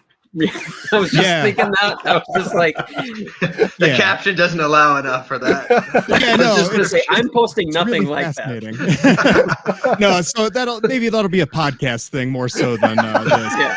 Or maybe I'll just shove it and keep it to myself, because saying it out loud, I realized just absolutely how mind-numbing that was. Nerd alert. Nerd. But seriously, like going back to like what I was saying about Hasbro like listening. So I don't know about you, but when I was watching the live stream, like the language they were using with things like, you know, all new sculpts and rocker, they made a point of saying rocker ankles about 5 times. And I think that could be down to Chris, because I know that he's mentioned that loads of times with, you know, requesting that the Rogue One Stormtrooper has rocker ankles in the future and things like that. But Chris, you've got to admit, I think it's I think a lot of people are campaigning for rocker ankles. Yeah, I know, yeah. But you're just being bashful. Like at the end of the day, I believe that you are the main person responsible for getting us the VC68 repack. No, I'm one of them. I just put it out there. A lot of people. I'm not going to do the thing that look. Passionate Star Wars fans are a dime a dozen. You know what I mean? TVC collectors that want these things are a dime a dozen. I'm sorry, this is John Miko. If you can hear this coming through, I'm going to mute my phone. He wants to be part of it. John Miko, king of TVC. A lot of people. Song, man. He's a Johnny legend. Vintage. A lot of people were asking for that figure, so I just tried to, you know, add to the chorus that was asking for that figure to come back out. You were the only person that I saw. I mean, I did see Victoria as well say it as well when I think it was when the Anakin and Padme was announced. She sort of said, you know, why can't we have X, Y, and Z? And that figure was definitely one of them. But I will say what I did do is I kind of did what Nick's doing right now on one of the Q&As before they were filmed and put out there. I'm like, this figure, I held it up to the camera. This one, put this one back out. Yeah, that's what I mean, man. I think you've definitely been vocal about it for a long time, and it's like I said, finally happening. There's several like that. I mean, I was thinking about Mace Windu the other day as well, and am I right? That's the only time that figure has come out as a figure, you know, and that's so expensive. You wouldn't want to open it off a TVC card, and obviously, and then of course. Grand Moff Tarkin as well, expensive, and you know that's the only time you can get him. And to that point, the fact that the Echo Base Trooper is coming back out, I would say, don't open right now. Don't open any TVC1 figures. Don't go spend a lot of money unless you're getting an unpunched, pristine card. I wouldn't spend a lot of money right now on anything TVC1. So you're saying that spending $250 on this Republic Trooper just a month and a half ago was a stupid thing to do? Absolutely, yeah. So here's the thing. What's that thing about hindsight? I don't have it. Evan, I listened to the podcast and there was a bit on there where you mentioned that happened to you with that figure and another one, wasn't it? Is it the VC68? Literally, yeah. So I just got this 2 weeks ago. So we just need you to buy one that you haven't got. I know. I was going to say any requests. I'll lay my money on the line, guys. I'm a first trooper. What doesn't hurt so much about that one? I mean, me looking at it through your eyes. If I were in that same situation, you know that, or we all know that Republic Trooper is going to be on a different card as far as the, you know, so it's still going to hold its value, or I don't know, for the most part, right? Yeah, absolutely. And I do differentiate them between 1.0 and 2.0 and how I have them displayed. So I'm not sad at all that I spent the money. Another thing about Jason, just to expand on that, Jason, do you think it will not have the expanded universe on it? Then it'll have like a Star Wars chase. Yeah, that's my guess. Right? Really, Jason? Really? Yeah. I did wonder about the legalities of bringing back, you know, expanded universe, but that will explain a lot. And will it be named this time instead of having the generic name? Will it be the named character, Jace, whatever? So they don't have to worry about the multi-language issue. Yeah, that would be nice. Yeah. Oh, for him, for this guy, 68. You're saying, Chris? No. The Republic Trooper, it's Jace something is his name. Oh, from the gate, right? Yeah. So if they use the name, they can use one card for every country as opposed to having to worry about the translation. Mm. Yeah, it's interesting, isn't it? Because part of me thinks that they'll just, you know, as you say about the legalities and that, but part of me just thinks that they'll just, you know, to save costs, just roll out the same thing. But I could totally see them doing the Star Wars card. I mean, one thing's for sure, I don't think it'll probably have that debut character sticker on it. which I hope they put on actually for the Mithril. I think that'd be quite a nice throwback. They put that character debut sticker on the double. Yeah, I remember somebody mentioned that on the TVC Facebook group the other day about how they wish that sticker would make a comeback. But there's been several characters in TVC, 2.0 that, like Snoke, for example, right? He didn't get a, new figure debut. Yeah, and I think Afra came out as well in TVC. Afra. Yep. Yeah, but weren't they already? It would have had a lot like lines? Yeah, you're right. I was going to say that could have been. Isn't it just like first ever? Like they would have a lot. Like people think like Range Trooper would have to have it, wouldn't they? But I suppose in the Phantom Menace line there was quite a lot, wasn't there, that had that sticker? Yeah. Yep. The Naboo security guy. They could dust it off for literally any sequel figure that they haven't made because those don't exist. So. But yeah, that'd be interesting because then, carded collectors with that Republic Trooper, and it is an expensive one to get. And I guess if they do change the card to Star Wars Chase, then and it makes expanded universe change that value, doesn't it? It makes expanded universe that bit more. It'll knock it up that bit more in value, won't it? Make it that bit more exclusive, something of the past that'll never return. But again, such a shame you never got Plagueis and Mara Jade on those cards. Yeah, of the 7 they gave us, that would have been just nice if a few more got in, but you'll never get them. Maybe they could still put those out there though. But I know, but they'd never do it on expanded universe, would they? No. So I was kind of hoping they. Yeah, they'd be on the new generic Star Wars double race. Yeah, because they had Afra mocked up with the Legends card at one point, didn't they? Yeah, they did. Yeah, yeah. So it's just a weird, what their decision making is, why they decided to. And there will be a Rey out there with that prototype they made with the Empire Strikes Back font. Do you remember that? Yeah, that was a nicer picture of her. No, Steve Evans has that in his cabinet, and he did an Instagram post about it the other day, and I asked him about that. And he just said it's one that he mocked up himself for that. Oh, all right. Because I was about to say, like, how many more of those are in existence? Yeah. This is his custom. He rang Wade to somebody. Wade, can you just? We have to do some kind of Ocean's 11 heist to get it from him. Yeah. So that's it for the figures. I mean, I'm not going to bring up pictures of VC 68. We know what it looks like. But I wanted to talk about the other reveals, like the pipeline reveals. So we think that Bib Fortuna and Lobot are in that wave, with the others. Yeah, is that right, Jason? Yeah. A lot of people have been asking me about that, and I did presume that was the case. So that's essentially pretty... they could be similar, like stage down the line in terms of they know what they look like, and I think they're farther along. Just like how when they had the pipeline reveals for the Black Series the first time they had that pipeline feature on their show, those figures from that were revealed like a month later, weren't they? Yeah. The Aura Sang and stuff like that. So I think the pipeline reveals are not as far into the future as people may assume they are. I think they're far closer than in reality. Yeah. I was so pleased to see Bib Fortuna. I mean, Nick will.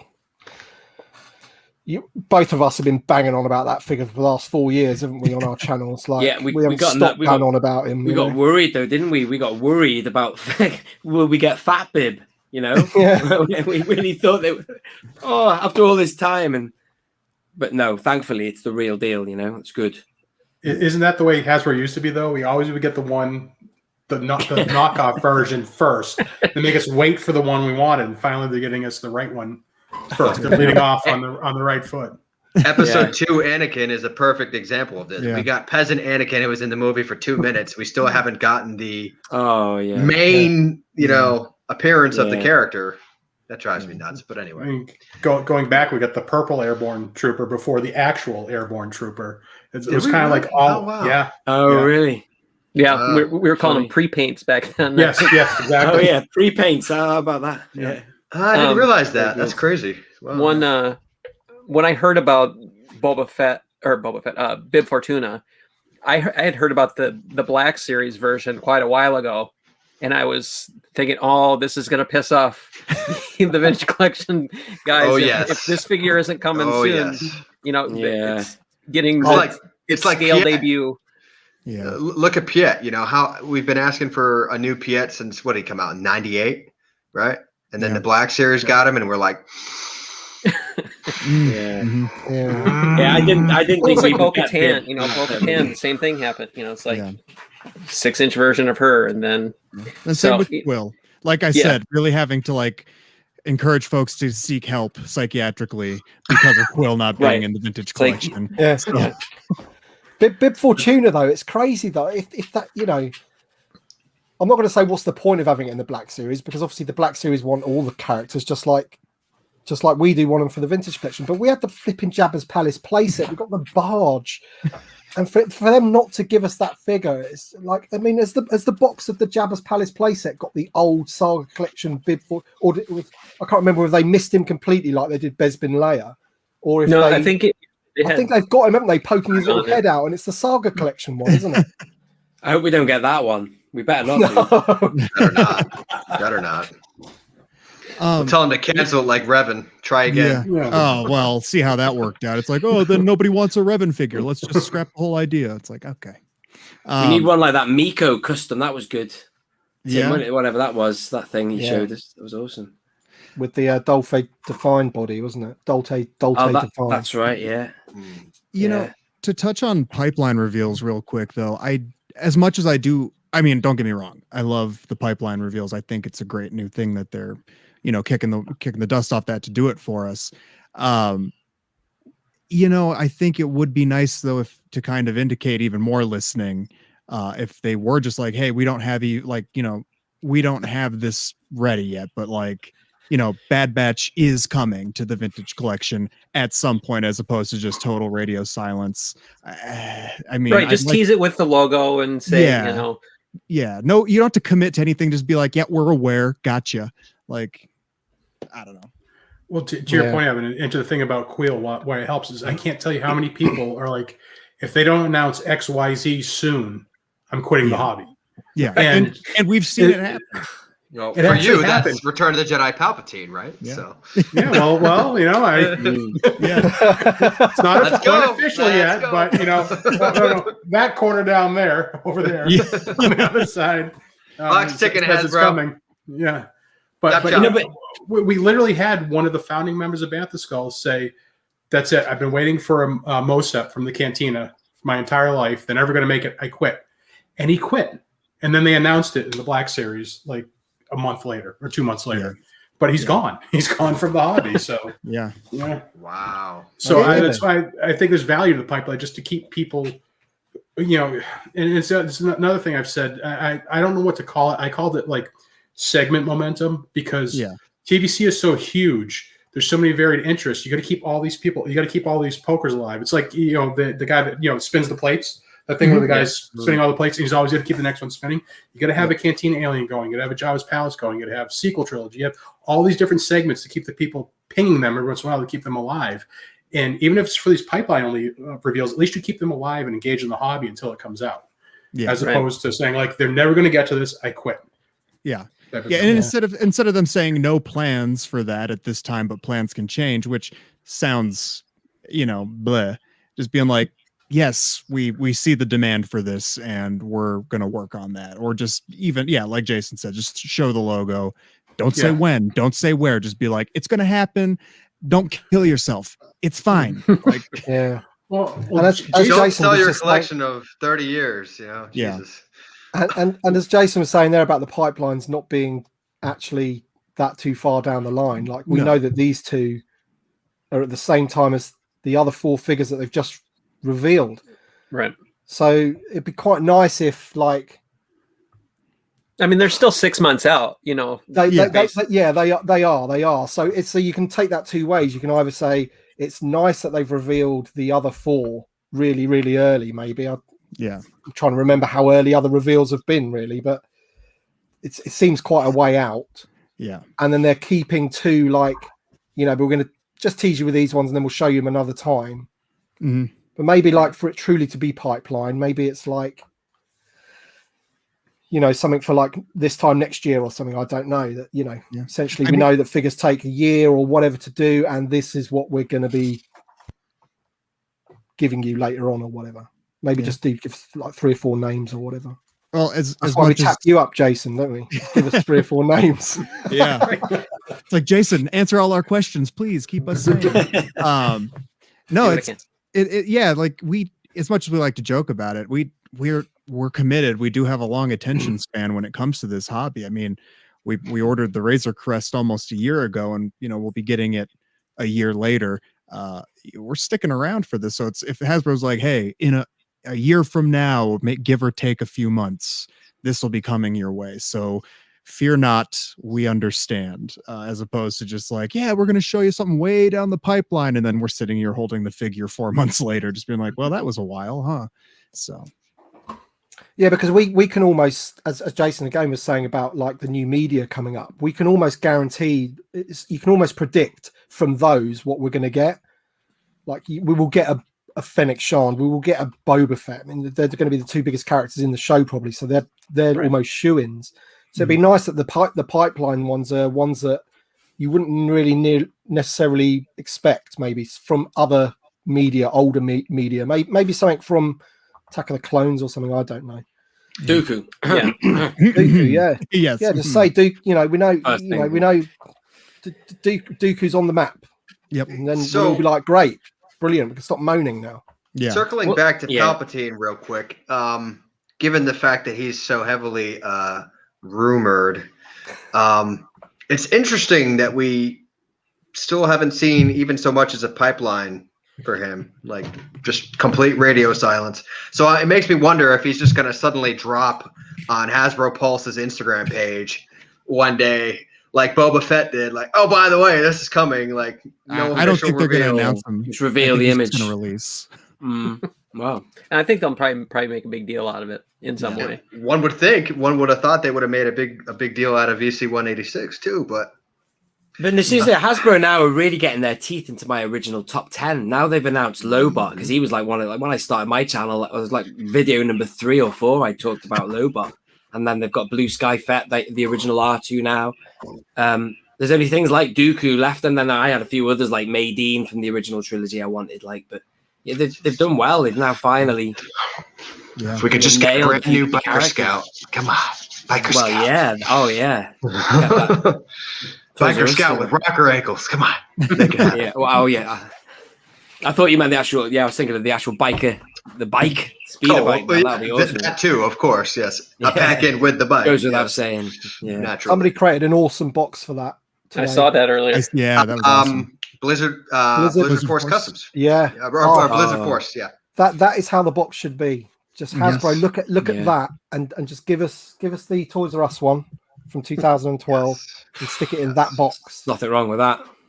That'd be brilliant. And then paint it white and give it in a Mandalorian box as well.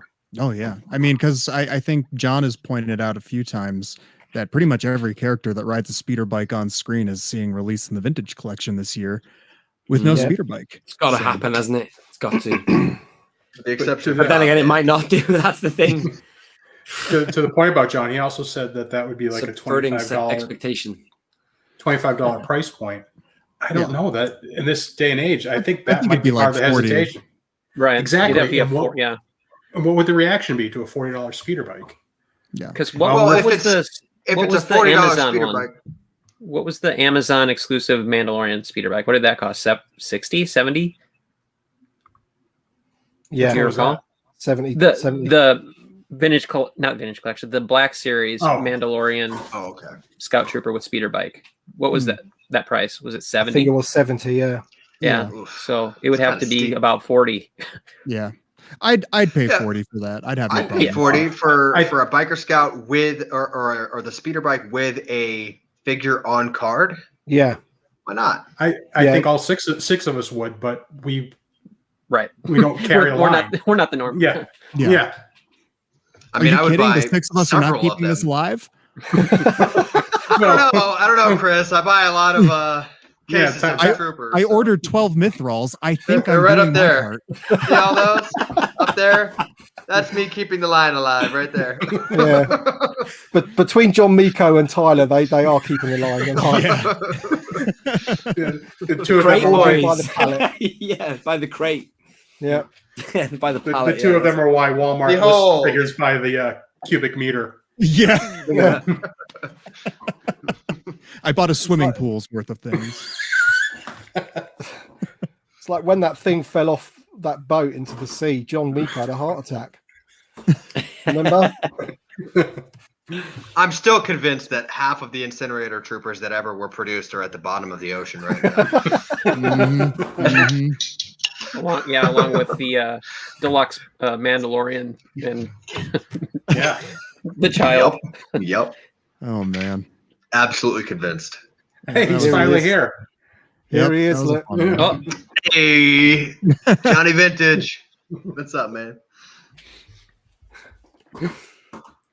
If you weren't able to get a Republic trooper,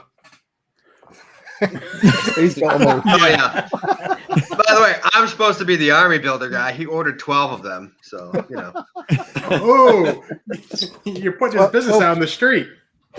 12 pallets. Bloody Yeah, hell. 12 pallets. Yeah. 12 cases. 12 shipping containers.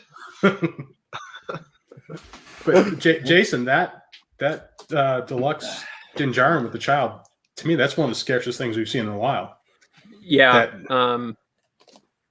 That did not get the reissue like usually happens, Right. Like you'll get aisle refreshes, and that I saw it one time, I think, at retail. I That personally was never Black saw Series it. one. Is that the Black Series one, Jason? Yeah. Yeah, Yeah, we Bad were Miko. quite lucky with that one. We saw that one quite a lot, I think. Smith's, Right. our retail store, Smith's.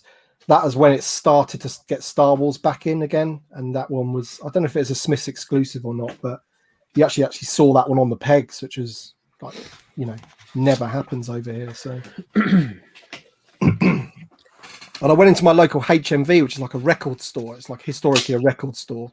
It's like a bit of a pop culture store. They sell T-shirts, but mainly CDs and DVDs, called HMV. Well, it's And they're RC. Is that stocking- RCA? That's the equivalent of RCA. His master's voice. It's like RCA is the little dog with the ear speaker thing. Is that right? What are you talking about? In America? Have I lost? Does everyone know what I'm on about it? RCA, that I haven't heard that since 1996. RCA, it's the way. It's the little dog listening to the speaker, isn't it? That's right. Yeah, That's that was our price. Yeah, the wasn't it? little his Dalmatian or master's whatever. Yeah. HMV stands for his master's voice, and it's like the dog listening to the little gramophone thing. Right. Anyway, Gotcha. I think yeah. But yeah, I was just about to say they had TVC in, which was like a complete shock. I knew they were getting the carbon freezing chambers in, but they actually had figures on the pegs. To be fair, they were the Anakin and Padmes, but what can you do? Well, at least it's out there. I feel like every time I make a public appearance, I have to take a hard dig at the peasant Anakin in TVC, because that just makes me irate. The repack that literally no one asked for ever. That was It's me. outrageous. Yeah, that was me. All they needed almost to do having is- quit the hobby moment. Yeah, repack that second, or was it the first? I think it was the second version of the orange card one, and give him a cloak. That's what I got through there. And that's a great one. That head figure- sculpt, they nailed Christensen in that one. And it has Amazing. rocker ankles too. Yes, it does. Yep. Yeah, it's got that. The It's got rocker- that absolute spot on Anakin pout. You know what I mean? From Yep. Attack of the Yeah. Clones, I- the moody teen. Whatever. Yeah, with teary action. I want, save her? I want to. could have. That was pretty good. I want to see that figure repack. Well, I guess it would be a debut for the vintage collection, but I want to see that figure put into the vintage collection next year for Attack of the Clones 20th anniversary. And what- I and what- want to see that figure and Padme as well. What card back do you want? What image would you like? What can you I picture the don't card being? care. Well, Okay. okay. I would do whatever one Dig deep our in your buddy John mind, because did. it's all about visuals, isn't it? It's like freeze frames from the movie, isn't it? I want the scene of him rubbing the back of his hand on Padme. With a smile. Yeah, just, He's like, yeah. I don't like sand. It gets everywhere. You want to If I- test me? If I don't get the CGI pear on the card, I'm quitting the hobby. That's it. Oh, God. That's my quail moment. Obi-Wan's gonna kill, or he'd get very grumpy. I always wanted the bit, when he lights the saber on the Tuscans before he swipes. Yeah. That's always That would be good one. cool. I did think of you know- that moment. You'll like that. I mocked up that exact image as a card back. Or what about him when he's on the speeder bike going after his mom and the Duel of the Fates comes on? Yeah. That'd be pretty cool Oh, too. the bubble will cover up most of that. Yeah. Yeah. I don't know. Listen to us talking about the card art we want and not the figures. That's why they repack stuff.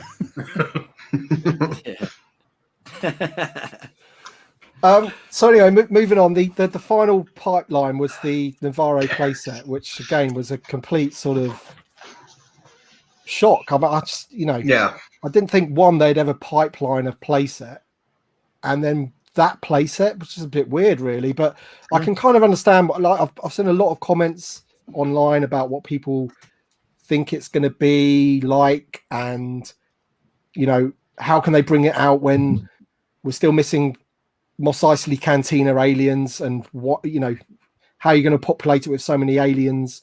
But I don't think it's going to be for that personally. I think it'll be more like for the ones that we've already got, like the Incinerator Trooper, Gideon, Stormtroopers, Death Trooper. Yeah.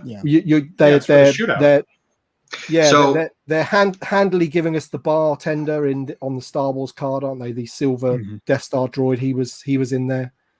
So all you need really is the client, and they're done.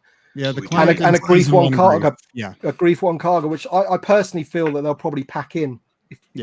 If I had to bet, it could be what figure they packed in. It would be that one.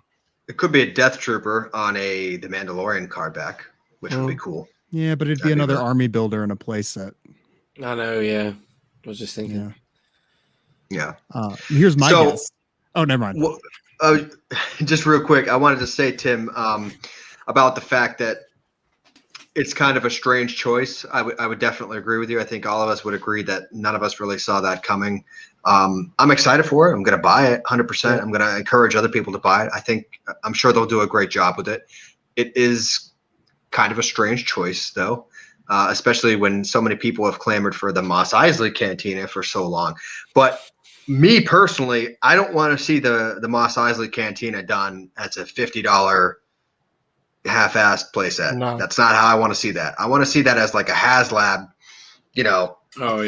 3 by 3 foot, the whole cantina.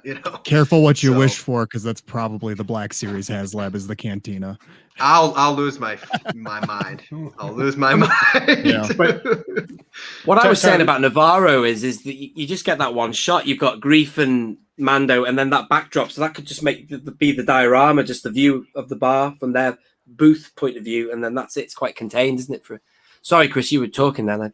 Well, I was just gonna say, to Tyler's point, the thing I always ask, people when they're saying stuff, if it was your job and your money, if you're betting your money, would you bet on something from the hottest new media out there right now, or something from 40 years ago? If it was me and I was in their shoes, I would bet on the Mandalorian. I don't fault them for going towards Navarro as opposed to Mos Eisley. No. Hopefully, it leads to Mos Eisley at some point. But I think you strike while the iron's hot. Sure. I mean, it's like we've said, anything with the Mandalorian on the packaging sells like hotcakes. So I'm sure it'll sell. I'm sure it'll do well. It ticks both boxes. It's new, but it's familiar, and it's from the past. It's built from that, so it's both boxes. You know what I mean? We've got all the components for the shootout. We got the transport. We got the shiny clones. We got the remnant clones, troopers, the remnant troopers, the Death Troopers, Gideon. We've got Incinerator Trooper, IG-11. Just need the speeder bike. Yeah. And an E-Web cannon. Remnant biker scouts, no doubt, because they were slightly aged and yellowed, weren't they, as well? Yep. Mm-hmm. Yeah. Give them a little bit of that cream effect or whatever they were. Well, and also don't forget though the scene from season 2 where it's a school. So another baby Yoda then. Macarons and Just imagine School they desk. announced that, and you had Yeah. to buy the little the cookie guy. That'd be fun. This is what I was gonna say earlier. I'm like, here's me like trying to tie it all together. Maybe the Tanaka sisters are gonna be the teachers in season 3 at the Navarro school, and they'll pack in aged up Tanaka sisters. I'm pretty sure that Victoria would have an aneurysm, but Yes. if they packed in a Tanaka sister with the Navarro Cantina, I don't think she'd be too happy about that. I wouldn't be happy about that. I'd love them to do that droid with the legs as well in the boat underneath the canteen. Yeah. You know, Yeah, that'd be yeah. awesome. Yeah, that would be very cool. Yeah, there's so much that we still want, but as Chris just said, like that's the way I see that cantina. We pretty much is like an easy one for them to do because they, as you say, we've got the troop transport, we've got all the figures outside. Don't have a Moff Gideon's TIE fighter. Yes, TIE Outlander, right? Is what it's called. Yeah, Yeah, I which would be love to pretty see cool. that. I feel like that would be an easy one too. Like you could take the TVC TIE fighter and just make new wings for it. Oh, and put which it back out there. they needed to do that anyway with the goddamn spring issue. That was Right? Yeah. I mean, I was gonna say I That's got like not 3 of super those hard. broken. I'll just break them in half and call it They'll folded have to- wings. yeah, get a hinge. That's it. They'd have to tool up some Hinge it. landing gear Yeah. yeah, accessories Yeah. for it. true. But they could just be plug-ins, you know. You just put some Yeah. holes in the bottom and Yeah, that can't be that hard. fake it. Yeah. Fake. That would be a cool one. Like as you say, if they're going to strike the iron's hot with Mandalorian, that's a good ship for them to do. Mhm. I think. Missions Fleet is Sure. getting it. Yep. Of course they are. Oh right. Mission Fleet gets Yeah. everything that the Vintage Collection should be getting, Yeah. including Well, the the Blurg, gauntlet which is And the Mandalorian something I'm sure we're going gauntlet. to talk about. Oh yeah, so that's what I wanted to look bring at up.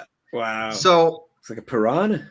I'm not complaining about the Navarro Cantina. I'm not complaining about it. I'm really not. I'm You like I sure? said, I'm going to buy it. I'm No, going to buy I'm it. looking forward to that. Yeah. But what do you guys think? Do you think that the community would have preferred to see a Blurg revealed, Yeah. especially since Kuil has been? I'd like a blurg, yeah. And I don't know what my mind. It all happened so fast. They had that box at the end with the rectangular shape, and before I could even process or think about what it would be, bang! It was the cantina, and I was happy. But yeah. In retrospect, a blurg, I think I would have preferred. What do you think, Chris? You were about to say something. Well, it's not apples to apples. It's like, what would you prefer, a Kia Rio Cinco or a Corvette? Of course, I want the Corvette. It's not apples. Of course, I want the Blurg, but this is the adventure set.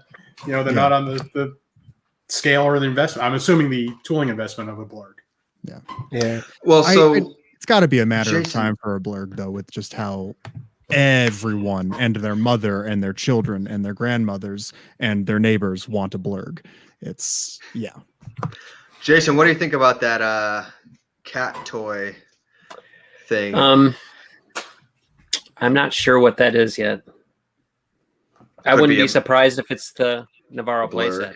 playset, Oh, but I don't know. Interesting. I honestly don't know. It said 4 pieces on there, didn't it? Like Right. I mean, it could, you know, there's places my brain goes when I think about those things. You know, it's like, could it be, you know, 2 speeder bikes with biker scouts, you know, from Mandalorian? You know, could it be that literal as far as 4 pieces being 4 different things, or that'd is be it awesome. Battle pack. kind of like Right. how they did with the Hoth style biker scouts back in the day. They had 2 biker scouts and 2 bikes, and they were in like snow trooper attire, basically. I love that. right? So I don't know what it is yet. I'm still kind of figuring those things out. Yeah. I mean, it's got to be coming relatively soon because if it's on, you know, Amazon as a I was just about to placeholder. say, is it a this year thing? You know. Yeah. Yeah. Well, that's something to look forward to, isn't it? Because as much as I've sort of like campaigned for like more and everything, it like this year almost seems like we've almost seen everything for this year now. and I'm just waiting for my pre-orders to turn up. The only thing I haven't been able to pre-order is that wave that I mentioned. But I'm waiting for the, there'll still be some, San Diego Comic-Con based stuff that will get this year that we don't know about, and a few other exclusives. Perhaps the biggest one of the year hasn't been revealed yet. Palps. Right. Yeah. So there's still a good handful of stuff to come that we don't know about. Yeah. Because it's like we're halfway through the year, and we've had a lot of. I mean, like we've already got the gaming greats and that first wave. I understand you guys are still waiting for both of those, right? Is that right? The 50th and the gaming greats. Yeah. So to me, it seems like I've had those now, and like I'm almost on to the next thing already. Like the next thing for me is the Ahsoka wave, I guess, and then probably the second lot of 50ths. I think. Yeah, I've been feeling like that Ahsoka wave has been ready to just sneak out at some point, anytime. But I've got to imagine it's coming literally any week now. It's supposed to be out, and I think July is when it's supposed to drop. Yeah, I mean, I was kind of hoping for the card back reveals, at least on this last show, for both of those, for Maul and. They seem to not Ahsoka. like to show us the card backs anymore. So. I know. Well, think about it. They totally forgot to show us 5s. Right. Yeah, you guys remember that? That just happened. Yeah. Chris, don't say it. I know what you were going to say. They're not showing the cards because of Tim. Tim will complain. The colors. Oh, that's not right. Yep. Oh, that color's terrible. Yeah. He's on about. Oh well, Tim said it was bad. We better just cancel the whole thing. Imagine if they'd showed us, Bespin Leia's card. We could have potentially fixed it, but no. Mm-hmm. I remember saying to Nick, they've done the FET card wrong. It's not the right thing. It's not true to Kenner. And he goes to me, well, what can we do? He replied, what can we do about it? I said, well, I've already done an Instagram post, and I think then you did one. But then by that time, Jedi Temple Archives had gone for it. So I'm not taking any of the blame. My Instagram post probably got to about 400 people. Oh man. But that's probably why they don't, because it's just it's like a crosshair on them, isn't it? Like imagine if they had shown us the Bespin Leia before. Oh yeah. We'd never see that figure. They'd just be like, fine, you guys, none of you can have it.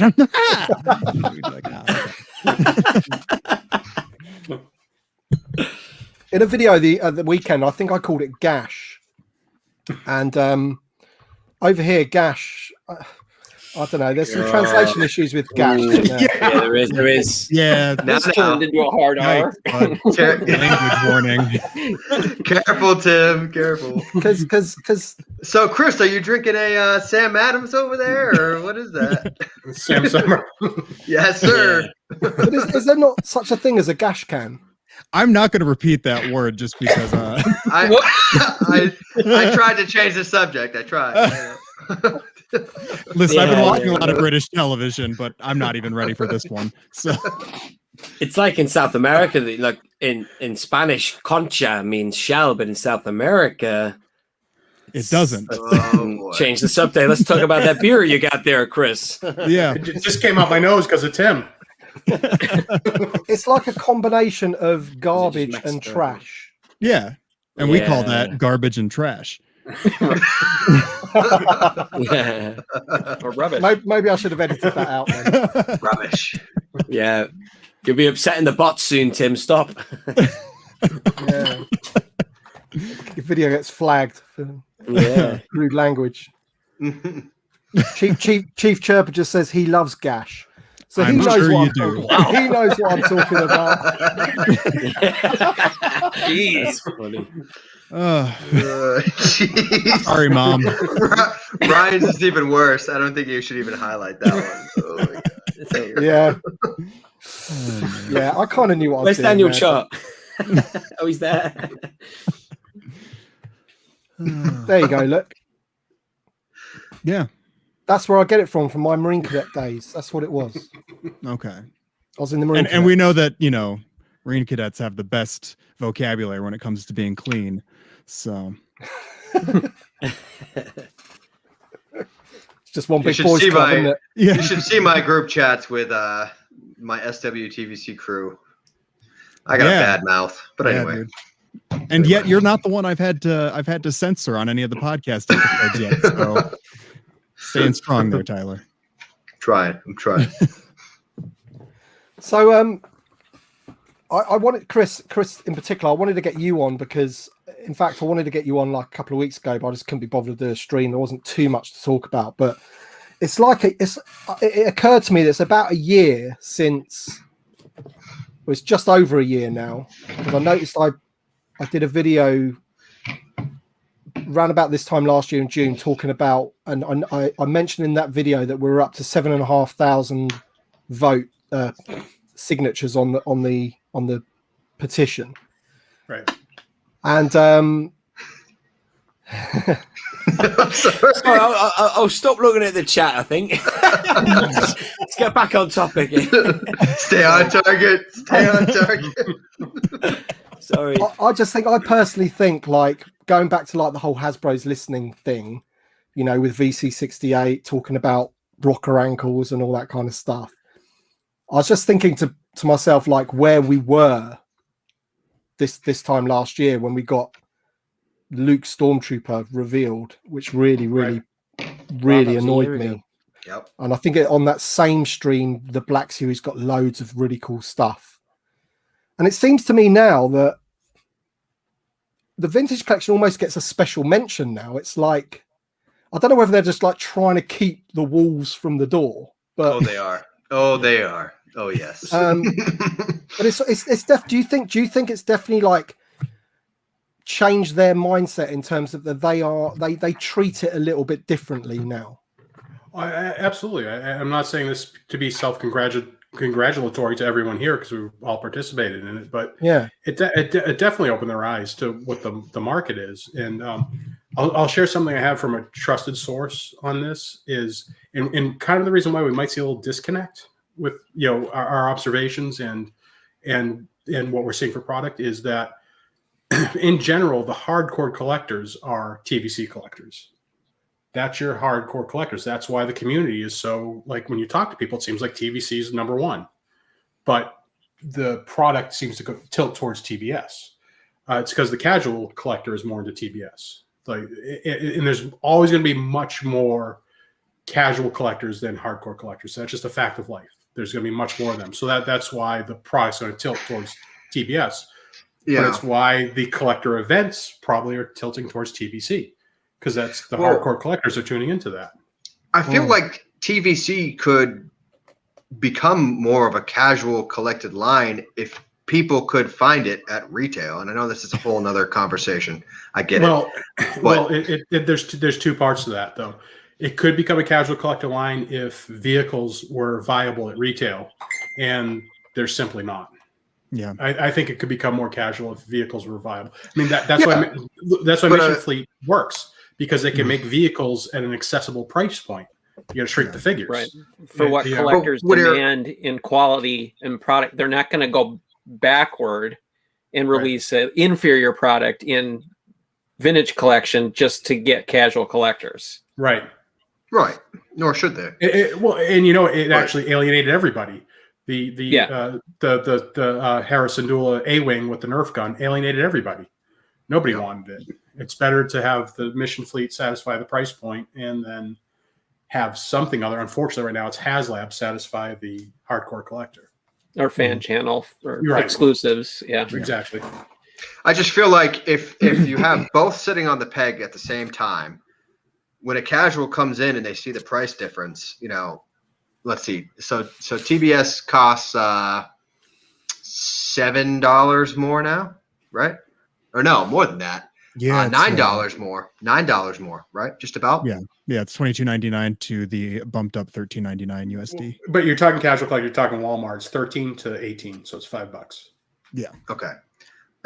But regardless, I mean, you know, $13 or $14 if the MSRP is changing, you would think it'd be more palatable to more casual people.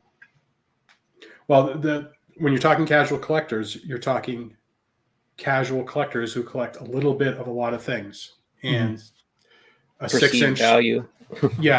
Perceived value, and a 6-inch Star Wars figure matches with their 6-inch whatever. 6-inch is kind of the standard across the lines. Yeah. So they get their 6-inch McFarlane figure, whatever they get, and then they have kind of like a display that fits together. You know what I mean? As opposed to having a tiny Star Wars figure, a giant Batman figure, and a giant Spider-Man figure, etc. It kind of is consistent across the collection. Ryan just made this comment that I'd like to sort of talk about real quick. Black Series makes them more money. That's why it's their priority. I feel like if the vintage collection had equal footing at retail, that might not necessarily be the case, though. Because, yes, TBS is making them more money per unit. But if more units of TVC was selling, Making who? So Making who more money? Hasbro. Oh. It's not the way it works. It's making the retailers more money. That's why they want it more. Okay, retailers then. But the point still stands.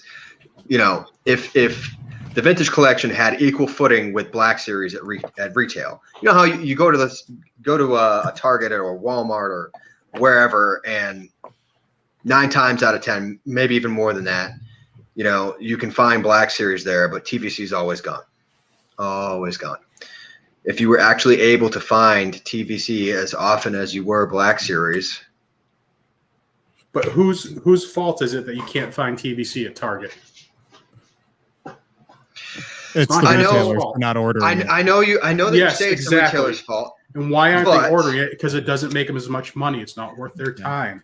But like Eddie from Darkside was saying that, Hasbro doesn't always fulfill his orders. So their production numbers are not always where they need to be to fulfill retail's orders, potentially. Maybe these brick and mortar stores are ordering it and their orders just aren't being fulfilled. I think kind of if brick and mortar ordered the minimum requirement, I can't. That would be a huge issue because Hasbro's a publicly traded company. If they're leaving money on the table, they could get in trouble. With that. Evan, I can't imagine they're getting to the minimum to do another production run and say, "Nah, we won't do it." I can't imagine that. Maybe the fan channel isn't getting to that next production run level, and that's why it's getting canceled. I can't speak to that, but there's no way that. Oh, go ahead. That kind of brings me on to my sort of next question point. Really, is like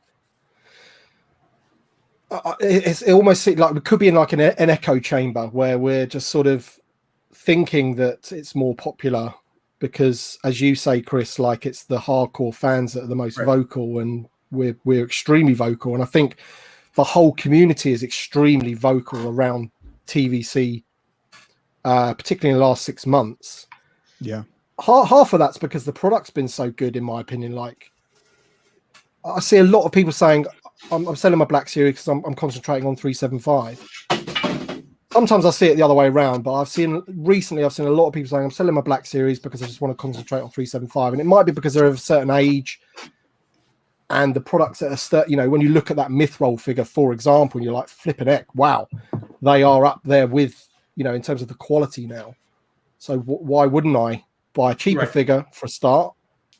And also it's the scale that I used to play with when I was little or whatever. And it's the scale that might offer me a Razor Crest, a Mandalorian Transport, Mithril Speeder. I can get these things in that scale too.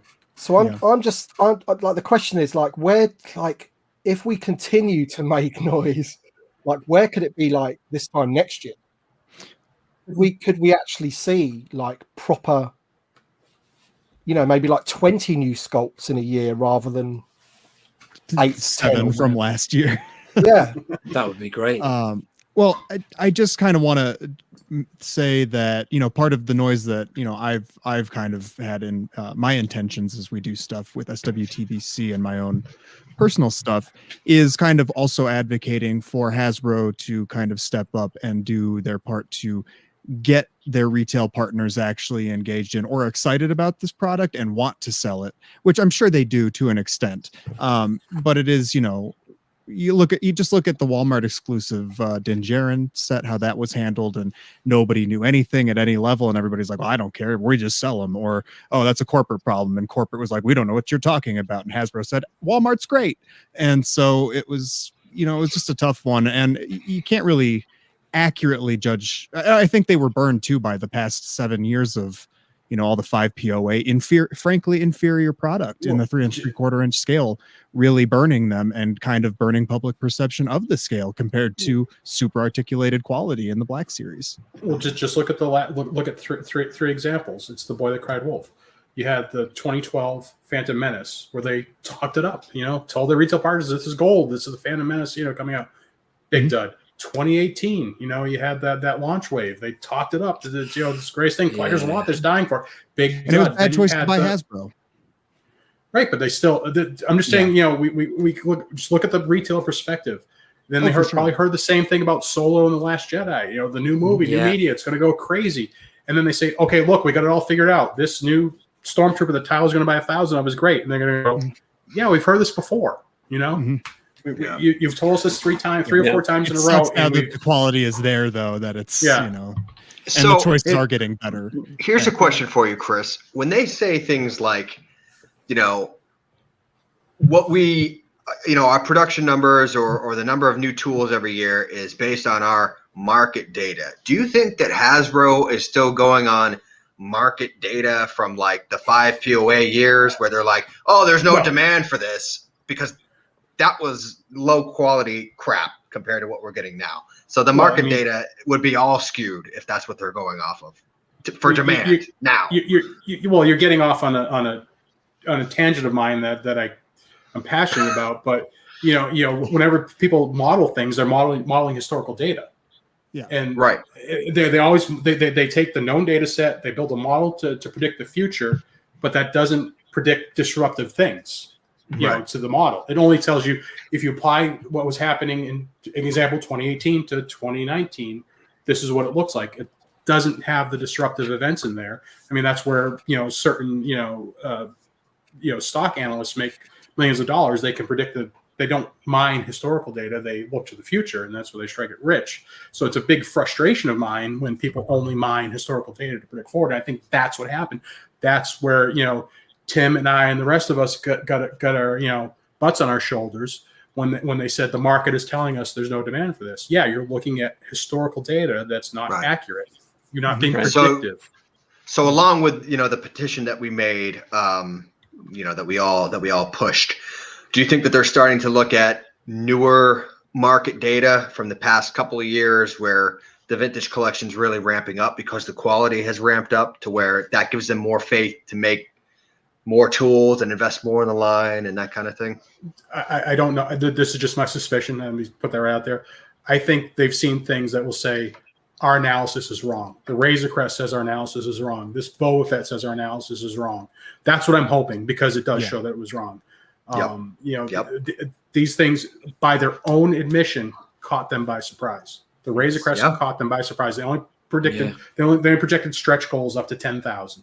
Yep. So they only had 2 tiers ready to go. Yeah. Yep. Absolutely. And I think kind of going back a little bit, how you're saying, why can't we're not seeing things at retail, or if they would just have both scales in equal quantity at retail. I think a lot of the things that they do is trying to avoid things going obviously on clearance and going to discount stores like Ollie's and Five Below and stuff like, because that's the first sign of the death of those lines is like if they're all end up in discount chains, and not seeing vintage collection at discount chains anymore. Really, I mean, you might see a few here and there. I don't remember the last ones that I've heard it showing up there, but probably was it the Lando? Yeah, the Empire Strikes Back reissue from summer. But I think that's what they're trying to avoid. They're trying to avoid the oversaturation to the point where they have to clearance things out or to push it to clearance outlets. So it's there's a balance that they haven't quite hit yet, though. Since it's like... right, and starved out completely. Having empty pegs, but still having pegs for them is still better. You know, it's better than the alternative of not having having the pegs. Yeah. Yeah. It's always a strange one for me when I hear about this retail thing, because for me, it's always just, well, for the last, since Toys R Us went, it's been online. There was no shop. Mm-hmm. You had Forbidden Planet, but that's it. There's about 8 Forbidden Planets across the whole country. You know, they're overpriced because they've got bills to pay, rates for their buildings. You know, online store just needs a warehouse. That's it, doesn't it? And a distribution thing. So for us, it's always been online, and I often hear Hasbro talk about like pre-order data now, you know, and that's why they do these pre-orders, because they can gauge how popular something is. But that is one set of data. But you say you do that now. I'm surprised they haven't always done that, to be honest. I thought that's part of what they always did, to get a sense of, you know, where we're going, how many units do we make, how fast do the pre-orders fill, you know, and will that judge popularity and stuff like that.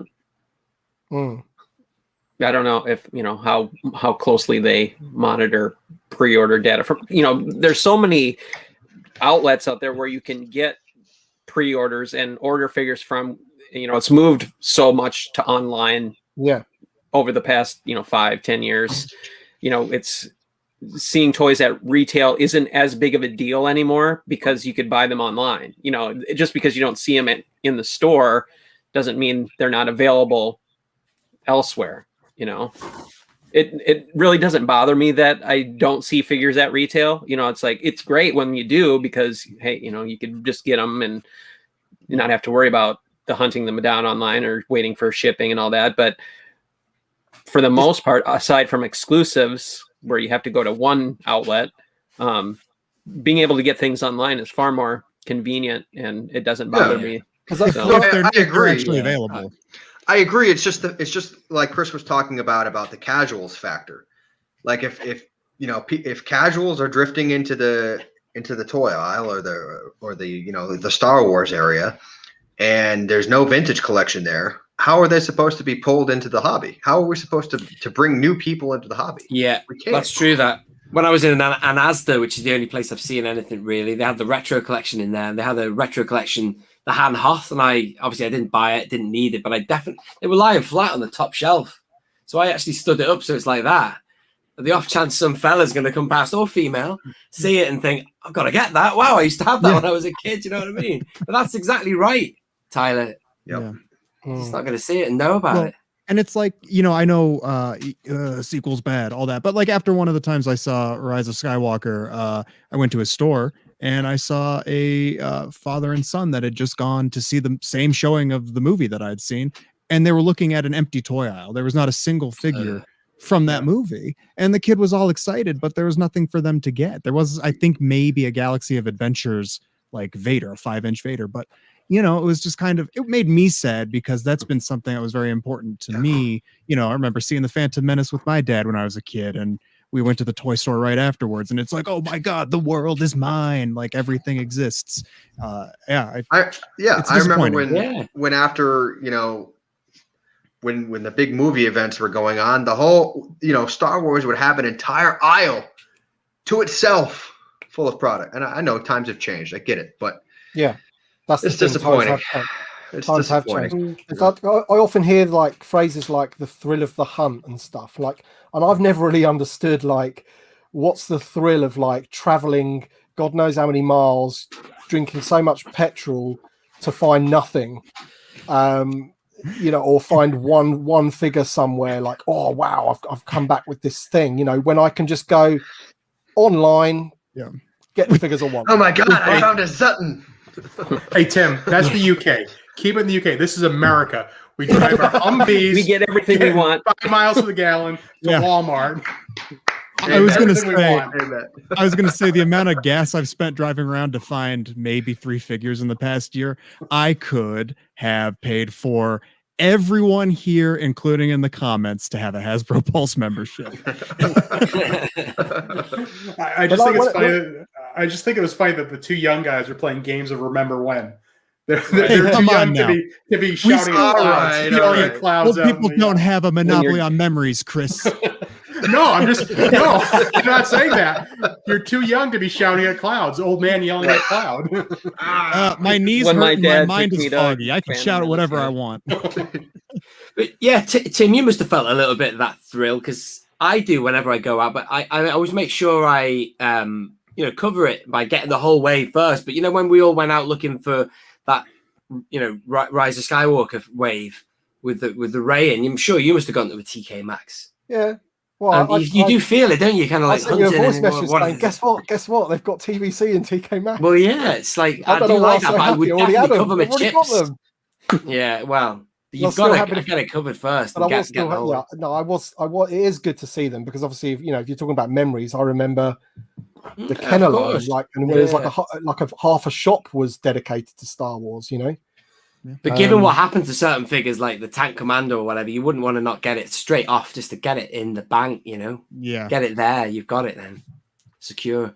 When I was in the States over Christmas and New Year a couple of years ago, when I went to Galaxy's Edge and everything, I was going on plenty of toy hunts to Targets and Walmarts and because it's like a novelty because I'm there.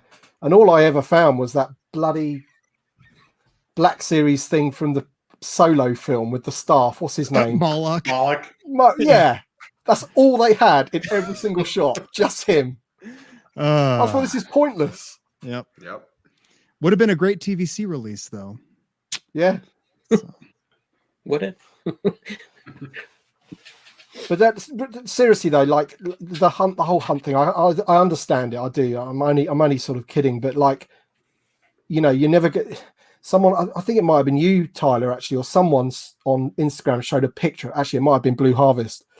He showed a picture of the Clone Wars, Nice. event in a shop with all the banners and all the like hundreds of figures all piled in, and then obviously the Bad Batch comes out and there's like nothing basically.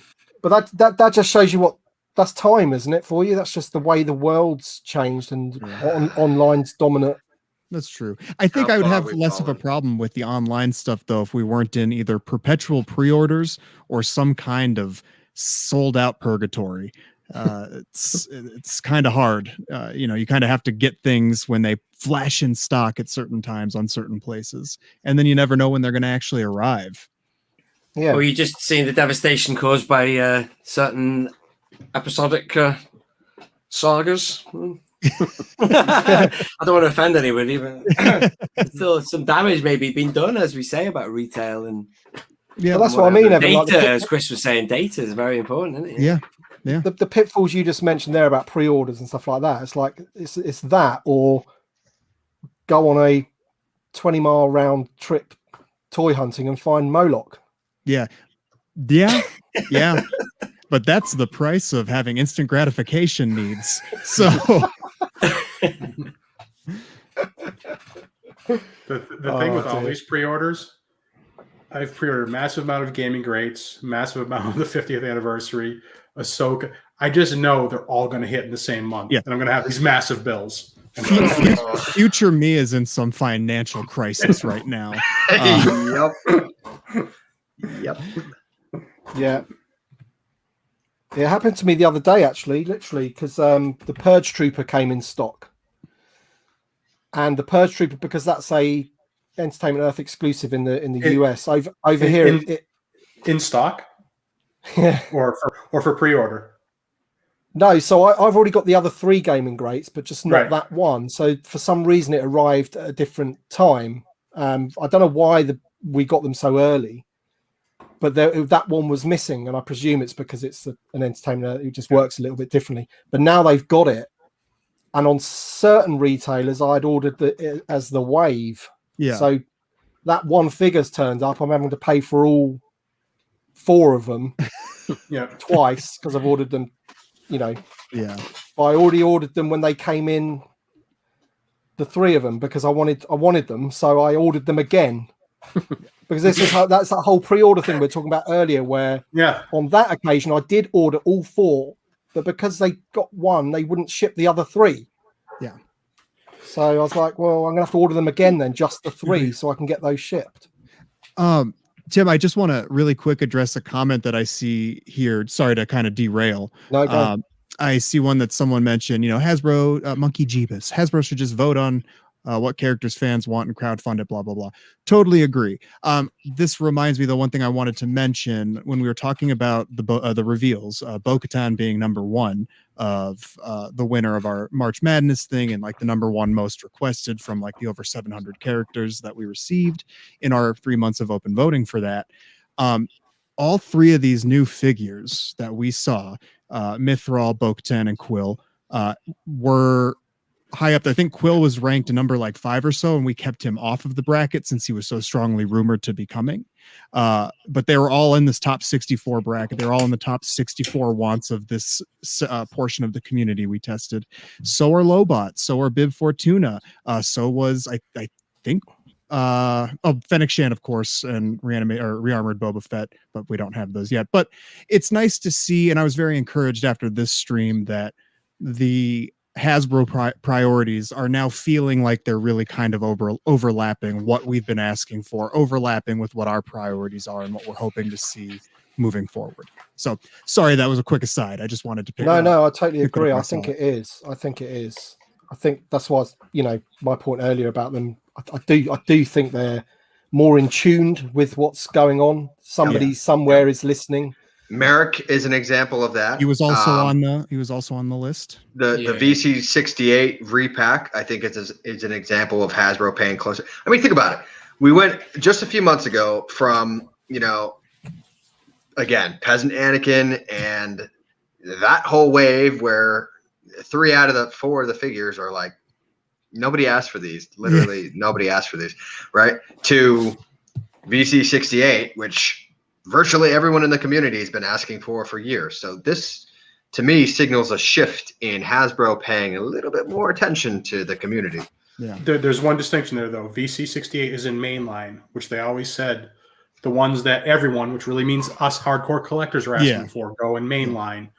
The ones that go in fan channel, the ones that, yes, nobody will be asking for because they're not for hardcore collectors. And we only talk to hardcore collectors. The casual fans don't engage. True enough. True enough. Yeah, that is a good point, and I do agree. I like that they put like VC45 and upcoming VC68 in the main line because those now, especially if they're true to their word, those are figures that will hit retail. Whereas these other waves that nobody's asking for, and people like me go, Peasant Anakin about. Those waves will now be allegedly under a different set of product numbers. So we'll see how that all goes. Peasant Anakin, you can throw all the scorn in the world at because that doesn't intersect anything. It doesn't intersect the casual collector. It doesn't intersect the hardcore collector. I can't figure that one out. Literally, I know. I bought one for my girlfriend, and she was like, "This looks terrible," and I was like, "Thanks." I know that, Chris. But what I'm saying is, the figures that are chosen for those repack waves should still be carefully selected figures. You shouldn't just throw a dart at the wall and be like, all right, it's going to be that one. No, I agree completely. If it's for a casual fan, it's the thing. I think Jason's mentioned this, where they have these too broad of categorization of characters. Just because it's Anakin and Anakin's one of their A characters doesn't mean that every Anakin is equal. And Peasant Anakin is actually, to me, a hardcore collector figure, not a casual collector figure. Yes, absolutely. But can I make a point about crowdfunding everything really quick? Yes, because shoot my dreams down, Chris. Hurt me. No. Well, I brought this up because I said the same thing, and I hope this doesn't get me in trouble because anything you talk to them about in person that's not part of the Q&A is kind of off the record. But I think it's an important point. I brought it up, and I was like, I don't understand. You're so stupid. Why don't you just put everything in the parking lot on HasLab, and whatever makes it, and whatever doesn't. All the that stuff. And there's laws, and I was humbled. There's laws behind crowdfunding, and there's Hasbro's legal teams in looking at those laws has their own requirements, and you can't just put a name up and say we're going to sell this. There has to be some sort of investment on Hasbro's part, where they have to get to at least some sort of prototype. You can't just put like Lobot. Hey, who wants to buy it? You can't do that. You have to show what the Lobot figure would be. And there's costs to that. there's not a cost bait to and doing switch that. kind of a thing. Yeah, exactly. And there's cost and investment. So if they put up 100 figures, they're going to assume the cost of prototyping, at least digitally, 100 figures. That's not free, you know. And if the, you know, it's a waste of their time and money to do that. Yeah. That makes sense. That actually makes so sense. I was exactly the same way. You know, why don't you just do this? And then I got humbled pretty quickly when they explained why they just don't do that. Yeah, that's fair. Well, we'll be sure I think it's something that would be worth that, exploring if they could do like a special wave where it's like they do have the digital mock-ups of figures, and they're like, "Hey, we'll do a HasLab with this bundle." But yeah, I get why it's not just pick a name. This is what worries me about the Black Series one, because I remember Patrick saying like a HasLab doesn't necessarily have to be something big. It doesn't have, you know, it could be just something that we can't or feel that we can't bring to retail because it just won't work at retail. And I just took that as well, maybe a selection of figures or something like that. And then the Black Series HasLab, he actually said, didn't he, it's not going to be a vehicle. Yeah. And that tells me, like, would it be a playset? Would it be? I don't know. I'm worried that it will be like a selection of 12 awesome figures, which that we've all been clamoring for. That I want in the vintage collection. Yeah, that I would love them to do that same kind of crowdfunding for ones that, you know, like the Cantina aliens, you know. I see what you mean. Like the Mythrol character, but 10 of them, like 10 different. Jason, it would never normally be at retail. Yeah, right. I think you were about to say something, Jason, a minute ago. Maybe not. Nope. Okay. Sorry, I was muted. Sorry. No. Okay. Disregard. But that's I don't want to say it worries me, because, like, you know, I care about the Black Series collectors and I want them to have all the things that they want and all that kind of stuff. But it's not really my focus. So, but it would just hit me in the gut a little bit if that's what would happen, because that is something that I would love for them to do in the vintage collection. If they can't get to the characters that I really, really want in the main line, then I want them to find out another way that they can. And if that's HasLab, where it's 12 amazing Cantina aliens, then that'd be flipping awesome. Or Jabba's goons or whatever. Your Velkan Tazaris, all those kinds of guys. Oh my God, John. Well, just imagine if they did do the skiff, for example, Black Series skiff. I know they didn't do vehicles, but like the Jabba's goons, like a 6-inch Amanaman or whatever, you know, things like that. You'd be like, "Urgh." Yeah.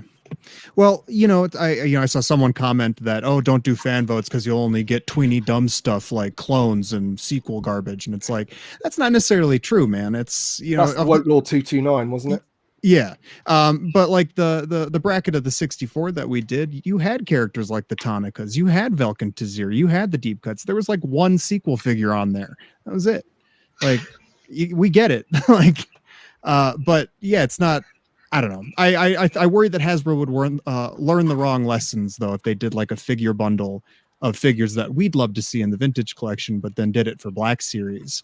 And then say if it didn't get funded, it would be like, oh, well, then nobody wants these, so we won't do it for vintage collection. Or it goes very well, and it's like, see, people like Black Series more than vintage collection. It's like, see, first of all, we're under the assumption that they would let the project fail because they didn't let Unicron fail. He got an extension, but never forget Cookie Monster, which they've scrubbed from. That's true. They let Cookie Monster fail, but I mean, who cares about Cookie Monster? But anyway, apparently, like 10 people. Yeah, 10 people. Yeah, I did find it. But Tim, did you fund that project? No. Okay. Oh my God, I was about to apologize, but I actually felt bad for Cookie Monster, and not like the one on the TV, like that Cookie Monster. He looks so happy. I'm like, I'm so sad you don't get to be a real boy. Yeah, that's the dark side of Toy Stories. Only some prototype somewhere sitting in a warehouse, but no, but I did find it telling, though, that they did come right out and say that it's not a vehicle, because to me it's like, okay, if Hasbro doesn't even have confidence in a HasLab Black Series vehicle to do well, then is the Black Series ever going to see a vehicle mainline release ever again? Like, probably not. Is the Snowspeeder really it? That's the thing is, I think they've done like the smaller ones, haven't they? So they did the Luke Speeder, which is probably as big as I would think could probably work. after. Even I mean, then, I was those amazed piled they up did. here. I was amazed they did the snow speeder because, admittedly, it's a smaller ship than say an X-wing, but it's. I've got one of them. I've got the Black Series one. It's flipping huge. Where is it now? It's in its box in the loft because I just haven't got room for it. Yeah, it doesn't fit in with my collection No, it either. doesn't, Really. and it doesn't fit in with anything else that I've It got. looks good though. It's And also, great, yeah. you know, that's Luke Speeder. The colours of that, I bought that second. I got the TVC one earlier this year. That looks a lot more accurate. The orange that they used, that Black Series one, the tones of blue in it. I didn't really rate it that much, really, as a vehicle. You know, I do like a lot of the 6-inch vehicles, but that one, I don't know. Am I right? What do you think about that vehicle, fellas? I don't own it, but you don't have it, right? No. I got it from Star Action Figures because they were just like selling them off cheap, but I wasn't convinced. I just think the TVC one was better, basically, and I thought they could have done a better job with that 6-inch one. RKW1138, have you all forgot the 6-inch TIE fighter? No, well, every time I trip over it first as order it takes up a room in my house, I can never forget about it. It's huge, isn't it? That I've never seen it in the flesh, but my God, that's it's like bordering on ridiculous though, that isn't it? Do you not think? And I got it's that like... for $43. That was the thing, though. It didn't sell that well. No, well, they were 50 quid over here in the Entertainer. I had no plans to get it, and then I just happened to find one for 40-some bucks and was like, whatever. I guess I'll try to shove it in my car. Yeah, an X-wing would be too long, wouldn't it, and too wide, as you said, Chris. The wingspan and the length. So yeah, God, that wouldn't be much better, would it? It'd be massive. Got to leave out milk and cookies for the postman who has to carry that to your house. I made a point to actually Mark Boudreau at HasCon, just saying I hope they didn't make the wrong takeaway from the TIE fighter that like big things won't sell, and clearly they didn't make the wrong takeaway because they said it's not that it's big, it's that it's big and it only interacts with 2 figures. Yeah, you can have something big if you can organize 30-40 figures into it. You're just repurposing your display where those 30-40 figures were. You're just putting them into this other thing that like a Death Star. Right. You just take all your scattered Death Star figures, you put them into it. You're just reusing the space, reorganizing the space. But things that only interact with a couple figures and take up a ton of space are hard to display. It's actually why I don't have a gunship. I love the gunship, but I don't have one because with the wings and the everything, it just takes up a massive amount of space and it doesn't interact with a ton of figures. They do take up a lot of space, and I only have 2 out of 7 of them, and it takes up a lot of space. The Crest is going to do that though, isn't it, Chris? But the stand gives it such a small footprint. You could install it. I can install it, up here. And you can put all the TVC Mandalorian figures around it, and it'll make. You can take one of the wings off as well, can't you? And push it up against the thing as well. So, right. Yeah, you can make it a shelf installable if you did it that way. Yeah. Real quick, I wanted to bring up this point by Ryan again. 6-inch Tantive is already being made as we speak. I believe he's referring to the GTP Tantive 4 wall, which apparently, according to GTP, isn't doing so hot sales wise. They'll fill their orders, but that's the last project they're going to do. Yeah. Wow. That's too bad. Really expensive, wasn't it though? Mm-hmm. Yeah. Was it like $200 or something? I can't remember. Yeah. I mean, considering the size and the incorporation of electronics, it's not shocking, that price point, really, I don't think. But yeah, it's, without getting into too many details, trying to secure the license to sell an official Star Wars product didn't do him any favors. No. So it was pretty tough. Well, so I'm just thinking if that's not doing so hot, maybe Hasbro's going to look at that and say, maybe we should not do dioramas for HasLab either. I'm convinced it's figures, mate. I'm convinced. It's either got to be it worries a figure me. It really bundle worry or some kind of beast like the Rancor. From what I'm seeing, everybody seems convinced it's going to be a Rancor. But the 3.75-inch Rancor's massive, isn't it? Yeah. So, yeah. Well, a Black Series Rancor would be huge. Well, it would warrant it being HasLab because it would be so exclusive in its size. You couldn't have that at retail probably. Yeah. Go back and look at the photos of, was it STCC 2018? Yeah. They had one, 2019. didn't they? Yeah. Or was it 2019? 2018 or 2019? I can't remember. They had one mocked up, didn't they? Yeah. Go look closely. Yeah. It was 6-inch one mocked up. Yeah. Right. So yeah, you think that's there what were a it's few going to be, figures Chris? in that display that eventually became actual figures. Like I think was the from a Black Series standpoint, the Luke Skywalker in Stormtrooper outfit with the slick back hair. You know, that was the Target exclusive one that was in that display, and it eventually became a figure. Yeah. So, Chris, you think that's what it's going to be? You think it's going to be the Rancor? I don't know, but at the time of that, if you look closely at those pictures, the other mock-ups were basically like solid casts. Like they had EV99 6-inch. It wasn't articulated. It was just a solid cast. You could see like at least wrist joints. Maybe that's just the way they did the mock-up, but you could see wrist joints. So there was a degree of articulation to that. So I at the time I went, Yeah, that's a safe bet, I think. Being someone who just recently stopped being a Black Series completist, I'm curious to see what it is, and I don't feel that compelled to buy it right now. So, but Jason, didn't you rumor a while ago that Black Series are going to be getting a Dr. Evazan and Ponda Baba? Let's see, who was Jedi Insider was the first outlet to leak those two figures out, but yeah, that I subsequently heard about those two figures. Yeah, right. So they're potentially coming. So this is what I mean. This is why it worries me a bit. You know, you got Greedo, you got Han Solo, you got Chewie. The Black Series probably couldn't sell any other apart from those two at retail, in my opinion. Like Hammerhead. Yeah, they tried that little Cantina Showdown. Was it a Toys R Us exclusive? Black Series, like the bar, like the little alcove, and then that sat around for a little while. But remember, Haslam's like a test, isn't it? It's like, do you want this? Like, here's this idea. Do you want it? How many backers can we get? Yeah. And I don't know. That would annoy me. But yeah, I'd be a little bummed.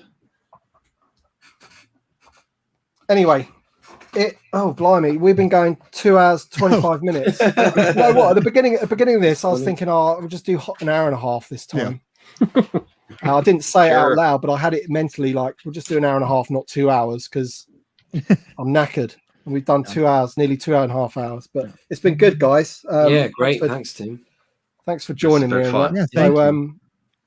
We'll sign off in a second, but just to give you all a bit of a plug to the people that are watching, there's still over 200 people watching. So we have Nick from Only One Kenobi. You know where to find him. He has a YouTube channel focusing on the vintage collection, which is why all of you guys are here. Chris from Bantha Skull has a brilliant website focusing on the 3.75-inch figures and the vintage collection. And the two guys, Tyler and Evan, have a website, podcast, and Instagram. Yes, focusing on the vintage collection. And Jason, everyone knows Jason. He's the guy that tells us everything that's coming. And you know where his website the community favorite. Yeah, right. Dr. Yak Face over crystal here, ball. Medicated. I tried. But yeah, thanks guys for joining me. It's always a pleasure having you on. I really appreciate it. And thanks everyone in the comments for tuning in and leaving your comments. I'm sorry I didn't put as many of them up on the screen, but they're coming thick and fast, so I do apologize for that. And we'll see you again on another stream soon. Yep. All right, guys. Have a good one. Later, guys.